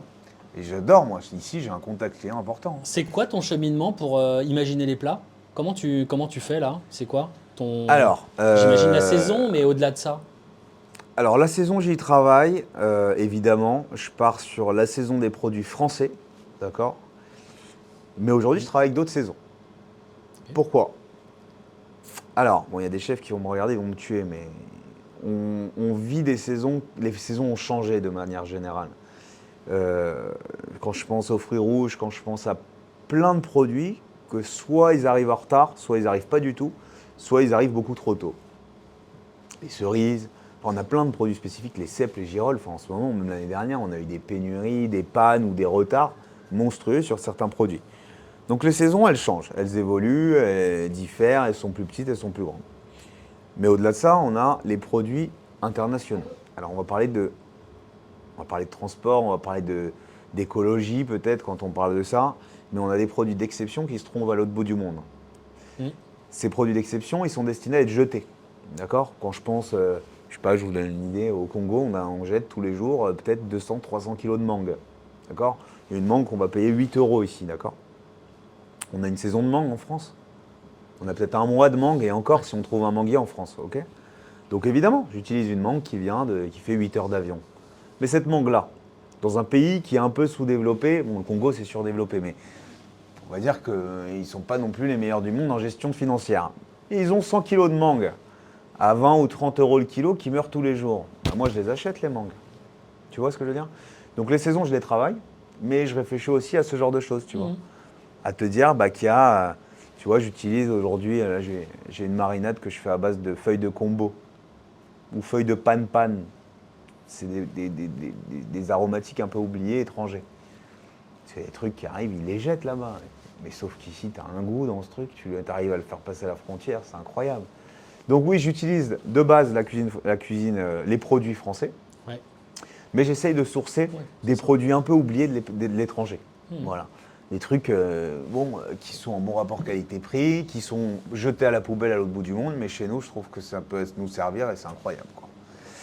Ouais, parce que tu veux que ça t'apporte quelque chose dans ta cuisine. Oui, quoi. oui, bien sûr. Et je veux aussi que ça m'apporte quelque chose, que ça apporte une réflexion différente à mon client et qu'il se dise putain, il y a un truc que je connais pas, il y a un goût différent, il y a un goût, ça apporte quelque chose. Bon, c'est l'idée, quoi. Mais c'est vrai, comme tu dis, en premier, c'est le produit. Donc ça veut dire, je prends mon calendrier des saisons, d'abord en France, je regarde ça, je fais ma base de recettes et après je réfléchis. Mais ici, Nessia, j'ai ouvert dans l'idée d'avoir une cuisine de voyage. Donc Nessia veut dire voyage d'ailleurs. Pourquoi une cuisine de voyage? Bon, déjà mes origines. Il y a aussi une frustration que j'ai eue durant mon apprentissage. Interdit au soja, interdit au sésame, interdit aux produits étrangers. On cuisine français, on pense français, on cuisine français, on mange français, on dort français. On est français. J'adore la France. J'adore la cuisine française. Techniquement, c'est une des plus incroyables. En termes de variété, de sous-recettes, parce qu'au-delà de nos recettes, on a des sous-recettes. Quand tu vois les dérivés des recettes qu'on a de la cuisine française, ouais, c'est sans fin. C'est sans fin. C'est sans fin. Mais c'est vrai, la réinterprétation, c'est comme la Bible. Il y en a une tonne. Donc bon. Donc moi, je me suis toujours dit, ma cuisine, je veux qu'elle soit variée et que sur ma table, enfin toujours dit non, c'est pas vrai parce que j'ai eu du mal à me trouver moi-même à l'époque. Mais depuis ce restaurant-là, on va dire, je me suis obligé à avoir un sujet, à suivre une ligne qui me représentait, à savoir cuisine du monde. Moi, j'aime le monde entier. J'aime la cuisine asiatique, j'aime la cuisine américaine qui reste fat, mais qui est quand même incroyable. Ils ont des systèmes de cuisson de viande incroyables. Chaque pays a sa culture, ses techniques, et qui aujourd'hui, tout rassemblé, tu peux faire des trucs de ouf. Quand tu vois la manière, enfin, tu vois une étouffée de bœuf qu'ils font aux États-Unis, tu vois nous ce qu'on fait ici, ça n'a rien à voir. Tu vas dire ici, ouais, on fait des sautés de bœuf incroyables. Non, mais attends, tu vois aux États-Unis, quand ils font des cuissons à l'étouffée au feu de bois pendant 2 jours, tu meurs, hein, ou tu vois comment ils font le pastrami, tu meurs. Là, ou les fumées, bien sûr. Le pork belly et tous ces trucs-là. C'est magnifique. Donc tu peux dire ce que tu veux, ouais, la cuisine française, c'est la meilleure du monde. Mais attends, ils ont des trucs incroyables aussi là-bas, en Asie. La découpe du poisson, c'est eux qui vont nous l'apprendre. Mais c'est vrai. Bien sûr. Enfin, tu vas au Portugal, ils ont une découpe de viande. Je sais pas si tu as vu, moi je m'intéresse aux bouchers gras. Là, tu parlais des picanhas et tout ça. Ouais, là, mais tu sais, ils coupent la viande pas comme nous. Donc le goût de la viande, la même pièce, hein, le même bœuf, je suis sûr que tu le prends chez nous ou chez eux, ils te le coupent pas pareil. Oui, parce qu'il y a contre-fil, etc. T'as pas le même goût. Bah, même le poulet, t'as vu qu'ils te laissent tous les os, ils te le coupent en. Ah, tu manges une churrasquera, comment ça s'appelle? Churrasquera, Non, j'aurais pas le nom. nom. Ça s'appelle le poulet portugais. Coupe. Bref. Donc voilà, donc pour moi, tu as quelque chose à faire avec la cuisine du monde. Tu picores des éléments du... Je picore, mais après la réflexion totale sur la conception de mes recettes, c'est un pays. Donc je prends d'abord un pays et je travaille autour du pays. Par exemple, je te donne une connerie, je vais me dire tiens, je kiffe le Pérou, j'ai envie un peu de saveur péruvienne. Et ben je vais prendre un plat péruvien et je vais travailler autour de celui-là. Tu vois, la carte, là j'ai mis un ceviche, totalement à la péruvienne, assaisonné à la péruvienne, petit jus de citron pour cuire, petit lait de coco infusé à la fin pour mettre un peu de twist, tu vois, infusé au gingembre citronnelle. Mais on est dans la betterave, j'ai ajouté une betterave crapaudine qui a un petit goût terreux, tu vois, qui est cuit au four au feu de bois. Pickles de betterave, on fait des maïs en tempura, pour rappeler aussi, au Pérou, tu as combien de variétés de maïs, il faut le mettre en avant, tu vois, donc un ceviche, on met du maïs, quoi. Ouais, bien sûr, bien sûr. Donc je travaille tout ça, tu vois, une petite huile de betterave. Ça n'a rien à voir, tu vois, au Pérou, t'as pas de betterave, donc d'où tu vas manger un ceviche avec de la betterave? Tempura, t'as pas de tempura au Pérou? Bah non, on fait des tempuras de maïs et puis voilà, au paprika fumé, rien à voir. Ouais, mais tu as quand même donc l'inspiration, le produit local ou le truc. Ouais, mais tu le revois. Oui, tu bien le sûr, revois bien parce sûr. qu'un Péruvien qui utilise du paprika fumé, il va dire mais t'es ouf, oh, qu'est-ce qui t'arrive? D'où tu utilises du Ouais, paprika fumé? C'est pas de ouais. chez nous. Enfin, tu lui dis mais qui tempura? Le maïs c'est bon grillé chez nous, ils le font griller, tu vois le maïs ou à l'eau ou en vapeur. Il y a plein de trucs comme ça.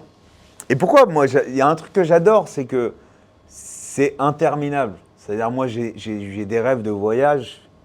J'en ai toujours eu parce qu'évidemment, tu peux pas partir une semaine en Inde, ça n'existe pas. Tu vois, j'ai jamais fait ce voyage en Inde par exemple.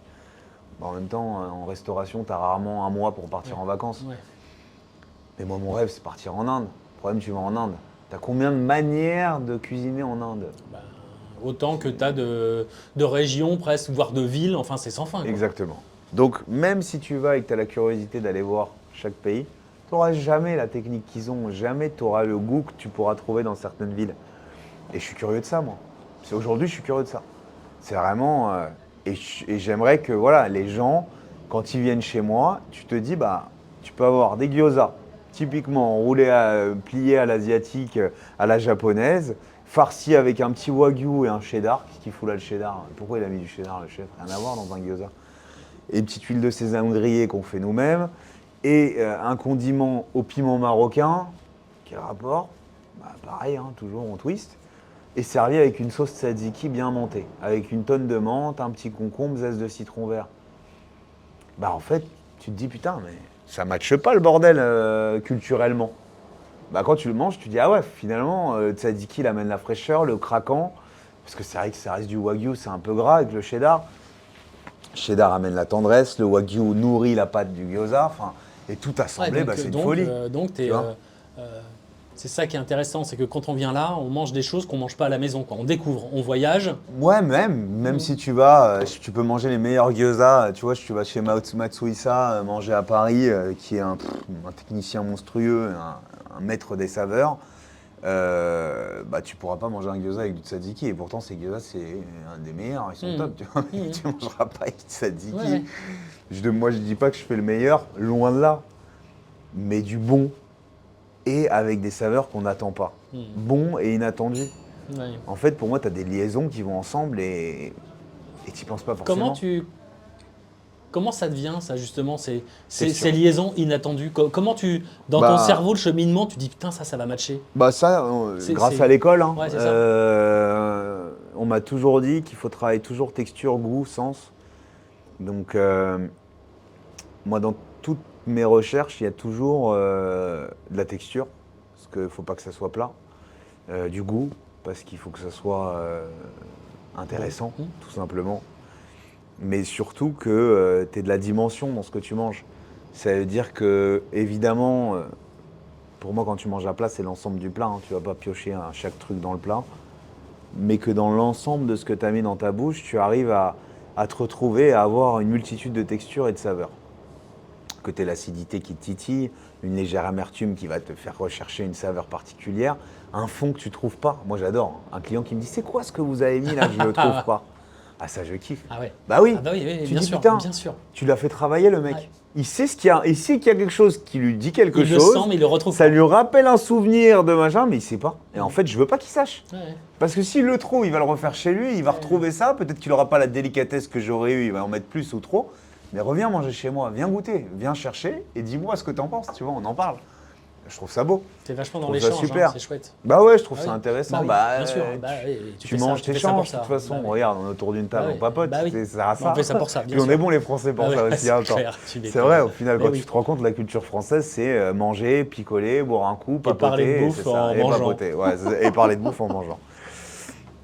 Donc voilà, mais c'est vrai que la création de mes plats, pour finir là-dessus, l'ensemble de la création de mes plats, déjà, se fait de nuit. Donc je fais ça la nuit, sur mon bloc-notes, sur mon iPhone. Donc, Ah ouais. Ouais, donc c'est vraiment particulier. ouais, Donc tu ouais, visualises, tu notes et tu visualises que ça ouais, pourrait. ouais, bah en fait, déjà, il faut que j'ai faim. Donc souvent, pendant les périodes où je fais ma carte, j'ai tout le temps faim. Je mange très peu. Ça, on m'a toujours appris aussi, mon chef, mon maître, m'a toujours appris que, évidemment, avant chaque service, tu ne manges pas, il faut que tu aies de l'appétit pour que tu assaisonnes mieux, etc. Tout ça, ça fait partie vraiment de tes valeurs de recherche, etc., de oui, ton palais. Et c'est vrai que quand tu te rends compte, quand tu as faim pendant un service, tu goûtes quelque chose, tu sens direct s'il manque quelque chose ou pas. Il est là ton palais. Alors que t'es blindé, tu viens de te faire un plat de pâtes énorme, tu dis ouais c'est bon, ça passe. Et moi ça m'énerve. Ah ça passe. Non mec, Non, ça attends, passe le pas. client il est là, toi t'en envoies 40, mais lui il en mange qu'une d'assiette, tu vois, il n'y a pas de ça passe. Donc faut avoir le palais affûté à tout moment, tu vois.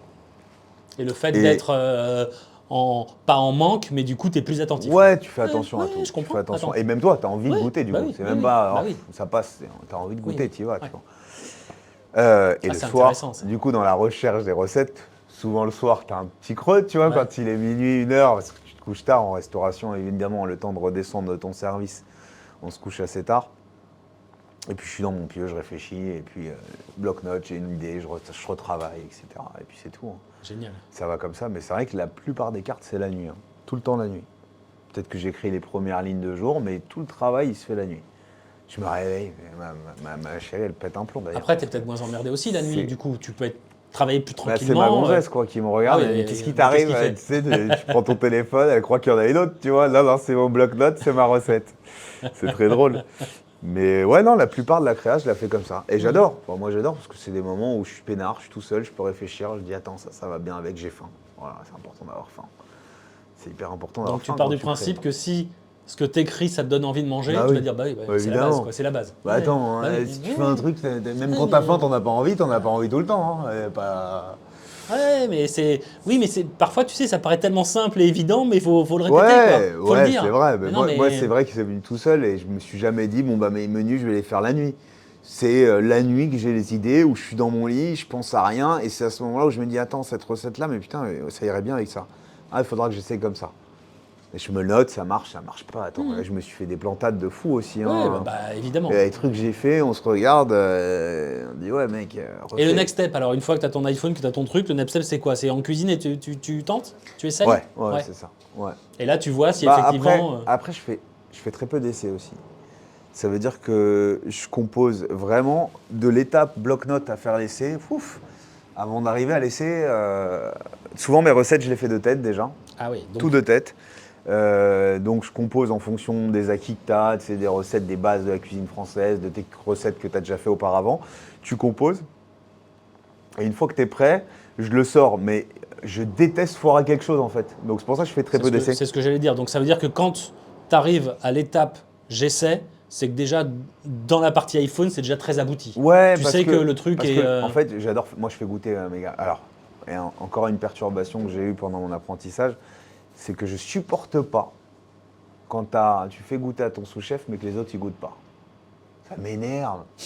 Donc, quand je fais un truc, tout le monde goûte. Même s'il n'est pas abouti, et même, bon, maintenant je le fais un peu moins, remarque. Bon, parce que c'est vrai que tu vois, quand toi t'es pas content du truc et que les mecs te font les mêmes remarques que toi t'as déjà faites, c'est chiant, c'est pas constructif, ça t'énerve plus qu'autre chose. Mais c'est vrai que tout le monde goûte. Même mon plongeur, il goûte mes plats. Tout le monde goûte, c'est important. Attends, tu as la continuité, ton plongeur, il nettoie tes assiettes. Et il nettoie mal, ton assiette, elle sort pas pareil, c'est vrai, tu vois. Bien Donc sûr. ils goûtent tous. Bien sûr. Mais c'est vrai que quand t'as pas ton plat qui te plaît et que tu fais goûter, ça te titille. Donc quand je sors mon plat, il faut qu'il soit au maximum le plus carré possible. Et évidemment, il y a toujours des retouches à faire. Mais 80%, tu sais que t'as la je grande suis pas base, loin, tu sais que t'es pas Je loin. suis pas loin. Ouais, il manque un peu de sel, Intéressant, un ça. petit zeste, une petite acidité. Ça s'arrête là, tu vois, mais je veux vraiment que ça soit accompli déjà quand je le sors. Je comprends. Et maintenant, encore une fois, il y a une simplicité que j'ajoute à mon travail de recherche, c'est que on reste un bistrot de plaisir. Donc on n'est pas dans des finitions accomplies avec des petites pousses, des petites herbes qui pour moi aujourd'hui coûtent une fortune pour des petites décos que tu impactes sur ton prix de vente. Non, aujourd'hui on est là, on paye nos charges, mais on est là pour faire plaisir aux clients et on n'a plus forcément le temps et l'argent pour faire ces finitions. Ouais. Donc on va à l'essentiel, le goût, le kiff, en vrai. Ouais, la maison du kiff, quoi. Tu vois, là on a fait une carte, j'ai fait une carte avec une carte boucherie. Alors, tu vas me dire boucherie, ouais, c'est de la grillade. Non, on fait de la grillade, mais on fait des trucs genre un peu travaillés. Je fais une épaule d'agneau confite pendant 4 heures au four, marinée au romarin, grillée, ensuite cuite au four à la fumée rôti. On fait pour toutes nos grillades, on fait un beurre de romarin, beurre noisette au beurre de romarin, aneth, origan, frais. On fait des petits trucs pour améliorer, si tu veux, ces choses simples, mais ça leur donne du goût, ça les attendrit. notre côte de veau fermière, tu vois, là on a sourcé chez Metzger une côte de veau fermière, on la sert, elle fait 600 grammes. Elle est énorme, cuite basse température. Ensuite, elle est grillée, on la fait retirer avec un chimichurri qu'on fait maison.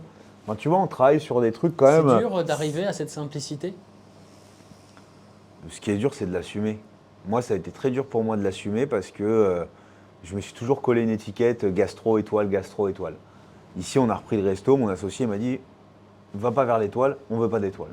Je dis « Moi, ça reste quand même mon rêve, étoile, meilleur ouvrier de France, ça a toujours été mon rêve de gamin ».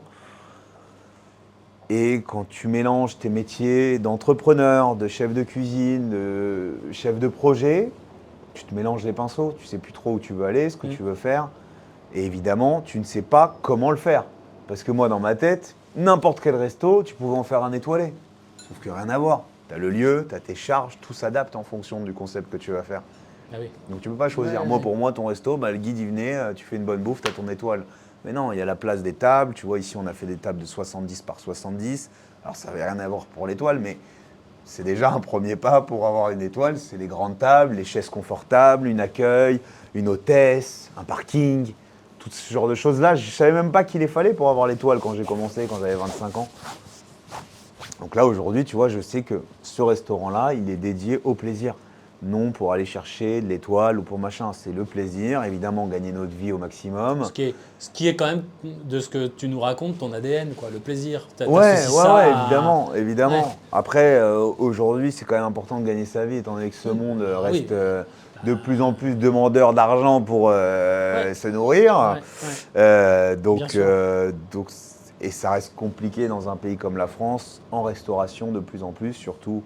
Tu vois que je lis encore qu'il y a 15% de fréquentation au moins sur juillet-août sur les restaurateurs. La conjoncture nous impacte tellement que gagner sa vie, ça devient très compliqué en restauration. C'est vrai. Et j'en parle même pas par rapport au travail que tu donnes. Hein. Ouais. Ça, sinon, tu es payé autant qu'un mec en prison, quoi. Honnêtement, à l'heure, tu es payé autant qu'un prisonnier. Je dis ça parce qu'en apprentissage, quand je comptais, j'étais payé 15 centimes de l'heure. Et c'est vrai que j'avais parlé à un mec qui avait fait de la tôle et il prenait 22 centimes de l'heure. Donc je disais, moi je suis moins payé qu'un prisonnier. C'était très drôle. Au ratio heure. Ouais, temps passé, heure, salaire. Bien sûr, bien sûr. Donc bon, mais oui, c'est sûr que c'est le... Oui, c'est une vocation, un tu sacerdoce mélanges, aussi. Le plus dur reste d'avoir la balance entre plaisir du client et aussi évidemment pouvoir payer tes salaires et gagner ta vie. Mais évidemment, si tu fais pas plaisir à tes clients, tu gagnes pas ta vie, donc ça va avec quoi. C'est une belle boule de neige. La base, c'est qu'il faut que quelque part celui qui te nourrit, ton client, soit heureux et revienne, quoi, j'imagine. Évidemment. Et là, tu vois, bon, ça fait 3 ans et demi. On a nos clientèles habituées, on a les gens du quartier, on commence à avoir. De toute façon, moi, de tout ce que j'ai fait dans ma vie, je trouve que au bout de 3 ans, tu commences à avoir l'accomplissement de ce que tu as fait pour une société, tu vois, un restaurant. À part, bon, quand tu ouvres, tu as les 3 premiers mois, 6 premiers mois, tu cartonnes, t'es blindé, tes potes, tes connaissances et tout ça. Mais au bout de 3 ans et demi, tu as ta clientèle, à toi. Tu vois. Ouais, c'est ça. Ouais, qui viennent pour toi, pour manger Ils prennent du plaisir à te voir, à goûter tes cartes. À chaque changement de carte, ils sont là, ils t'attendent. Donc c'est top, tu vois, c'est ça qui est... Tu dois t'éclater quand t'es c'est génial. Ça, c'est un bonheur. Bah oui, c'est un bonheur. Tu as l'impression d'avoir un peu, ce que je te disais, ce côté famille. Ils viennent pour partager ce moment, manger ta cuisine et kiffer. Bah oui. Et moi, quand j'ai mes cousins et tout qui viennent, ils me disent, tu nous fais revivre ce que faisait vivre Suzette, tu vois. C'est sympa, ça fait ce côté grand-mère. Bon, merci, je suis pas grand-mère, mais... Hyper bien, j'adore. Voilà, oh là là, j'ai plein de questions à te poser. C'est le mec qui dit quoi? Il n'y a pas une pause clope là dans tout ça? Non, l'abus de clope est dangereux pour la santé. On arrive à la fin, Si tu devais cuisiner, tiens, pour une seule personne, excuse-moi. Ce serait qui? Et tu cuisinerais quoi? Si je devrais cuisiner pour une seule personne. Ouais.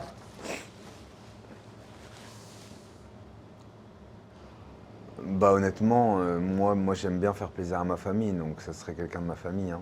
Et tu lui ferais quoi? Je lui ferais quoi? J'essaierais de faire les pâtes au cosbord, tu vois. Ah ouais. Bah ouais, c'est un plat familial, c'est un plat de convivialité qu'on avait à l'époque. Donc ouais, je lui ferais un bon plat de ma grand-mère, tu vois. Ah ouais. Et puis tu sais, j'ai pas... Moi quand on me dit c'est quoi ta recette préférée, tout ça, j'ai pas. Moi tout dépend de mes envies. Là tu me dis j'ai envie de quelque chose, dans 1 heure j'ai envie d'autre chose, donc j'ai pas de recette préférée.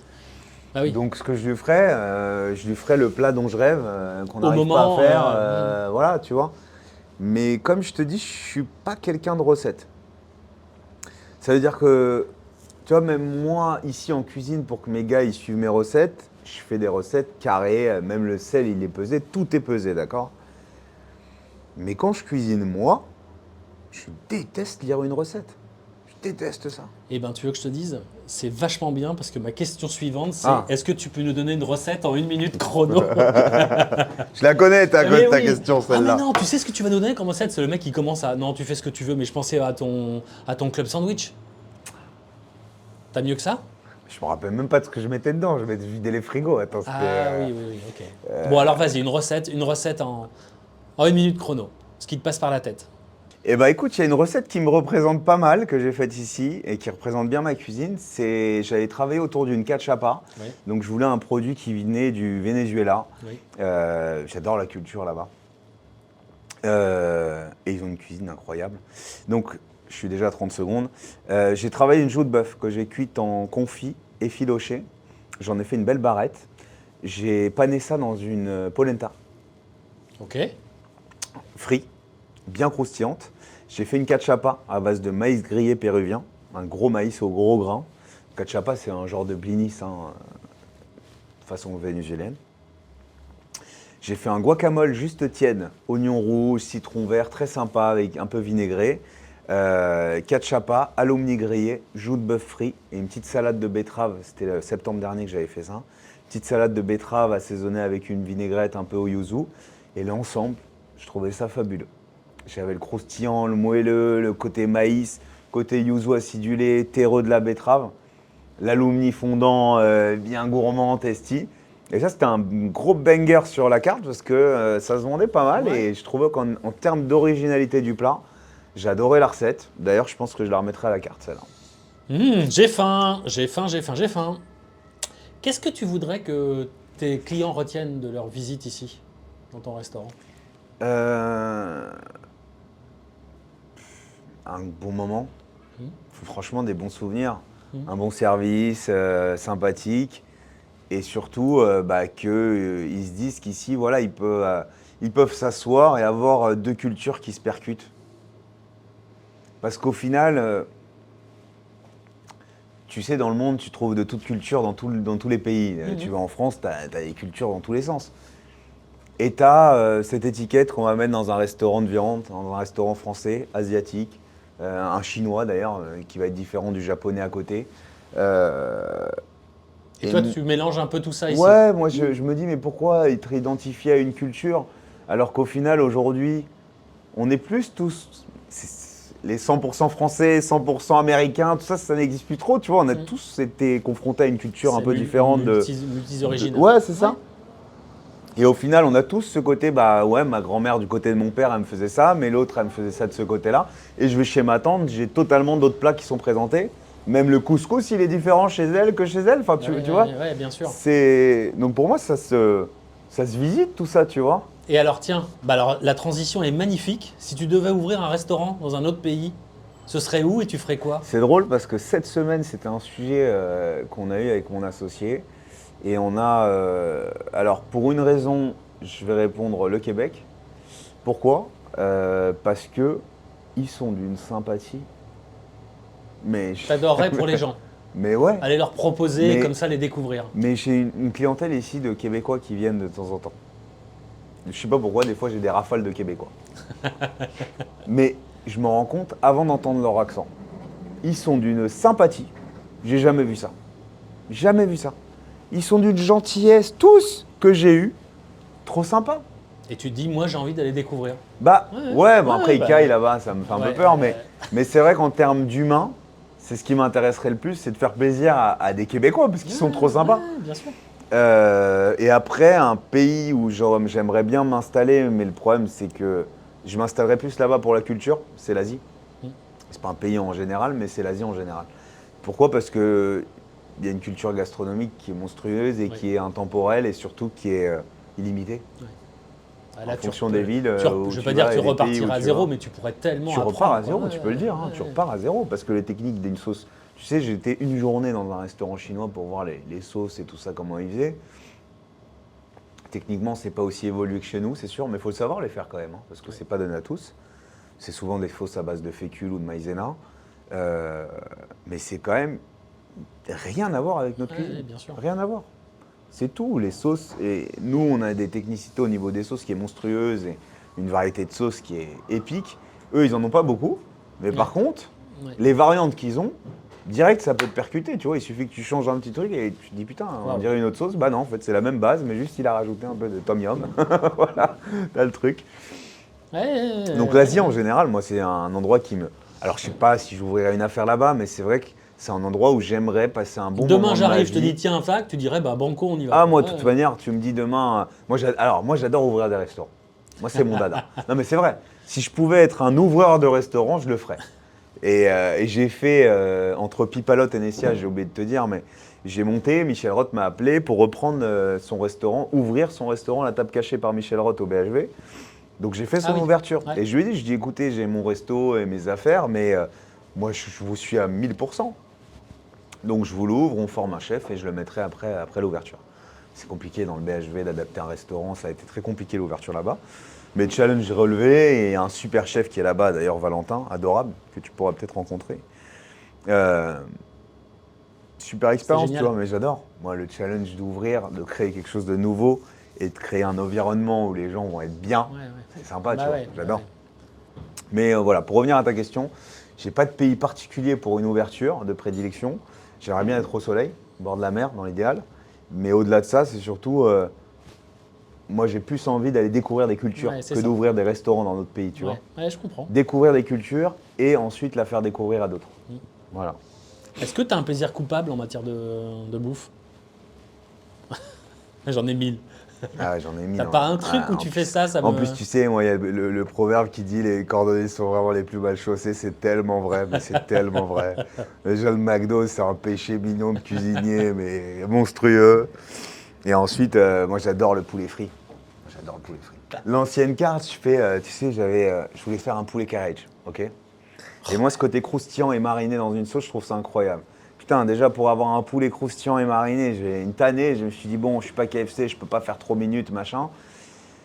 Et en plus, la sauce Satel ramollit la sauce. Bon, bref, j'arrive à mettre pour la sauce. La croustillant, ça me va pas. Je fais 15 essais. Au final, j'arrive à trouver un truc. Je mets 3 chapelures sur mon poulet et je fais mariner ça 24 heures.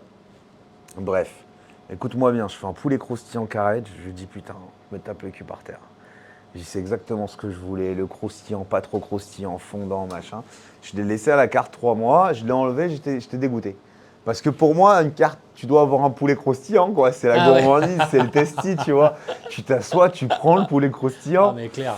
Donc je l'ai enlevé pour qu'il se fasse désirer un peu, mais c'est mon petit dada. Mais t'as qu'une envie, c'est qu'il revienne. Bon poulet croustillant, une bonne sauce, c'est un petit dada, quand même. Et ta Madeleine de Proust, le plat qui te ramène à ton enfance? J'en fais pas, moi, parce que je n'ai pas ces compétences. Je dirais poulet au pois chiche de ma grand-mère. Ouais. Avec le jus, tu sais, du poulet rôti qu'elle faisait, confire les pois chiches. Non, mais en vrai, les pâtes au cosbord, je vais te le redire, c'est mon meilleur plat et je ne l'ai jamais remangé. Tu sais, je vais te dire, un jour, j'ai l'ex-femme de mon oncle qui nous invite tous autour d'une table et elle nous dit j'ai refait les pâtes au cosbord. Donc toute la famille l'attend au quart de tour, on est comme des oufs et tout. On sent le truc, on dit putain, elle y est et tout, on n'est pas loin, incroyable et tout. On s'assoit à table, elle met les 2 plats de pâtes au cosbord. Bisous Maëla. Et on met une cuillère, un bloc de béton. Et en fait, elle avait mis 4 ou 5 os à moelle au lieu d'un, tu vois, juste pour donner le gras. Ah ouais. C'était un bain d'huile et de gras. Mais avec le goût, tu vois, quand même. Ah, donc oui, on était tous à manger, à en être malades, pour qu'au final, voilà, on avait le goût. Ouais. Mais putain, c'était un bain de gras, tu vois, le truc. Donc ouais, non, c'est pas de cosbord, c'est une folie. Un jour, je la ferai à la carte si j'y arrive, mamie. Ah, je te jure, celle-là. Ouais.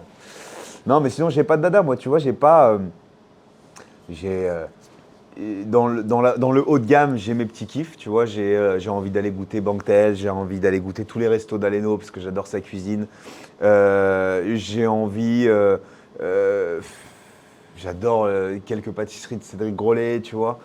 Mais après, honnêtement, c'est pas des grands restaurants dont j'en suis forcément. C'est pas de ça que je fantasme la nuit, tu vois. Je comprends. C'est plus le petit Asiate au coin de la rue où il y a la mamie qui fait à manger encore. C'est ça, tu vois. Moi, c'est l'identité de cuisinier qui est là et qui fait sa marque de fabrique, qui fait les mêmes ravioles depuis 20 ans. Enfin, tu vois, par contre, la perfection, elle est juste... Ouais, c'est l'expérience, tu vois, l'expérience. Moi, tu vois, quand je pense à Angelo Musa, je sais pas si tu connais le pâtissier Angelo Musa, c'est un mof incroyable, déjà en tant qu'humain. Il est incroyable, mais c'est pas ça, c'est que cette pâtisserie, c'est une expérience. Il est où, lui? Il est au Plaza. Ok. Plaza ou Meurice? Non, Plaza. Il est au Plaza. Il est en consultant là-bas. Mais c'est une expérience, tu vois. Grolet, je vais manger son sac cacahuètes, c'est une expérience. Tu manges quelque chose. Et en même temps, c'est des affaires qui sont internationales, monstrueuses, à leur échelle, etc. Tu vas à côté, là, bah, tiens, on est dans le Marais, à 3 mètres carrés à côté, là, elle fait tes bento, tu manges un poulet croustillant de folie, avec un riz à la perfection. Et pourtant, c'est un boui-boui de 3 mètres carrés où elle a qu'à 2000 balles de loyer, et elle est toute seule dans le truc, tu vois.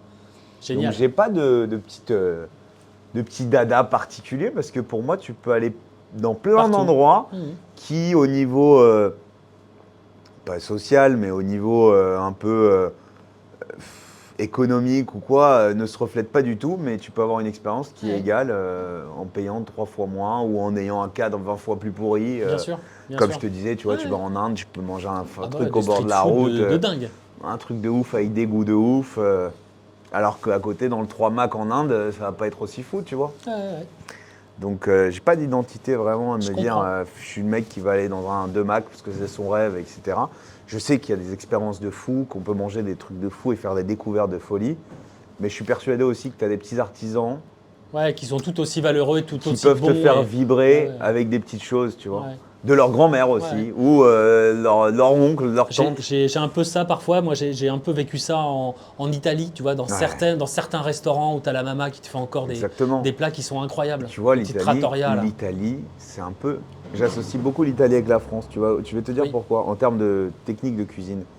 Parce que des Italiens sont des puristes du produit, d'accord ? Le produit. Tu fais une sauce tomate, c'est une sauce tomate de l'huile d'olive, basta, il n'y a même pas un oignon dedans. Les Français sont un peu pareils. C'est des puristes du produit. Tu touches pas à un bœuf bourguignon, tu le revisites pas. C'est comme ça. Tu utilises 7 pièces de viande et c'est comme ça. Tu vois ou pas? Tu vas pas changer de pièce de viande parce que c'est comme ça la recette. Sur l'escoffier, il est comme ça, on le change pas. Ah non, alors un peu moins en 2025. Mais la philosophie des anciens, c'est quand même comme ça. T'as raison. Et les Italiens sont encore comme ça. C'est vrai. Les Italiens sont encore comme ça. J'ai fait un entretien pour Prada, pour faire à manger dans les appartements. C'était comme ça. Et alors, je les comprends parce que c'est super bon, ça marche bien. Moi, une bonne pâte à la sauce tomate, faut pas la changer. Bien sûr. Mais tu vois, tu peux aussi rigoler un peu avec la cuisine italienne. Tu vois, tu peux un peu les titiller. Mais clair. Ah bah oui. Regarde mon tiramisu, tu l'as goûté? Ouais, hyper bon. Alors moi, quand un Italien il prend un tiramisu chez moi, il me massacre. Mais ce que je leur ai dit, avec tout le respect que je dois au tiramisu, c'est excellent un tiramisu, la recette traditionnelle. Mais tu peux revoir le tiramisu d'une centaine de manières et tu peux trouver des recettes qui frôlent la perfection aussi du traditionnel. Bien sûr. Là, pour moi, un tiramisu, ça manque de texture. Même si je trouve ça incroyable, il manque un craquant dans le tiramisu. Il manque même une sauce, tu vois, tu l'as goûté, il me manque même une sauce encore dans mon tiramisu. Il me faut une petite crème un peu onctueuse, tu vois. Et je pensais à ça avant-hier, faire une petite sauce café torréfiée, tu vois. Ah ouais. Et je voulais juste comme ça faire une belle photo de toi. Je vais faire 2 ou 3 réglages. Tu te regardes ou je te regarde? Ouais, bien sûr. C'est canon, regarde. C'est chouette, hein? Très bien. Mille merci Thomas. Au plaisir. C'était canon. C'est vrai? On s'est éclaté. Top. Un grand moment. J'ai même pas vu le temps passer, mais ça a duré. Moi non plus. Putain, 2 heures, j'aurais pas dit. C'est ça. Elle m'a dit 2 heures. Bah, moi non plus. Quand même, putain. Moi non plus. Je pense 2h06. Tu m'as laissé parler tout ça, mais t'as pas honte. J'avais dit 1h20. C'était canon. Alors, j'avais pas raison? Vous n'avez pas vendu du rêve? Ouais, c'était génial, hein, vous avez vu. Moi, j'ai adoré. Il y a 2 ou 3 passages qui m'ont vraiment touché dans ce que Thomas nous a raconté. Donc, si comme moi, vous avez aimé, on like, on partage, on commente, on s'abonne, hein, bien sûr. On va voir sur Insta, sur TikTok, sur les différents réseaux ce que Thomas nous a raconté. Je vous mettrai en lien l'Insta de Thomas, l'Insta du restaurant aussi, parce que c'est important. Donc, et puis allez dîner, allez manger chez Thomas et chez les autres. Voilà, régalez-vous. C'était Toto. Merci encore. Je vous souhaite une belle semaine, un bon week-end parce qu'on est vendredi soir, hein, il est 18 h, je vous rappelle. La vidéo est en ligne à 18 h. Donc allez-y, c'est parti, régalez-vous. Salut, c'était Toto pour les chefs se mettent à table.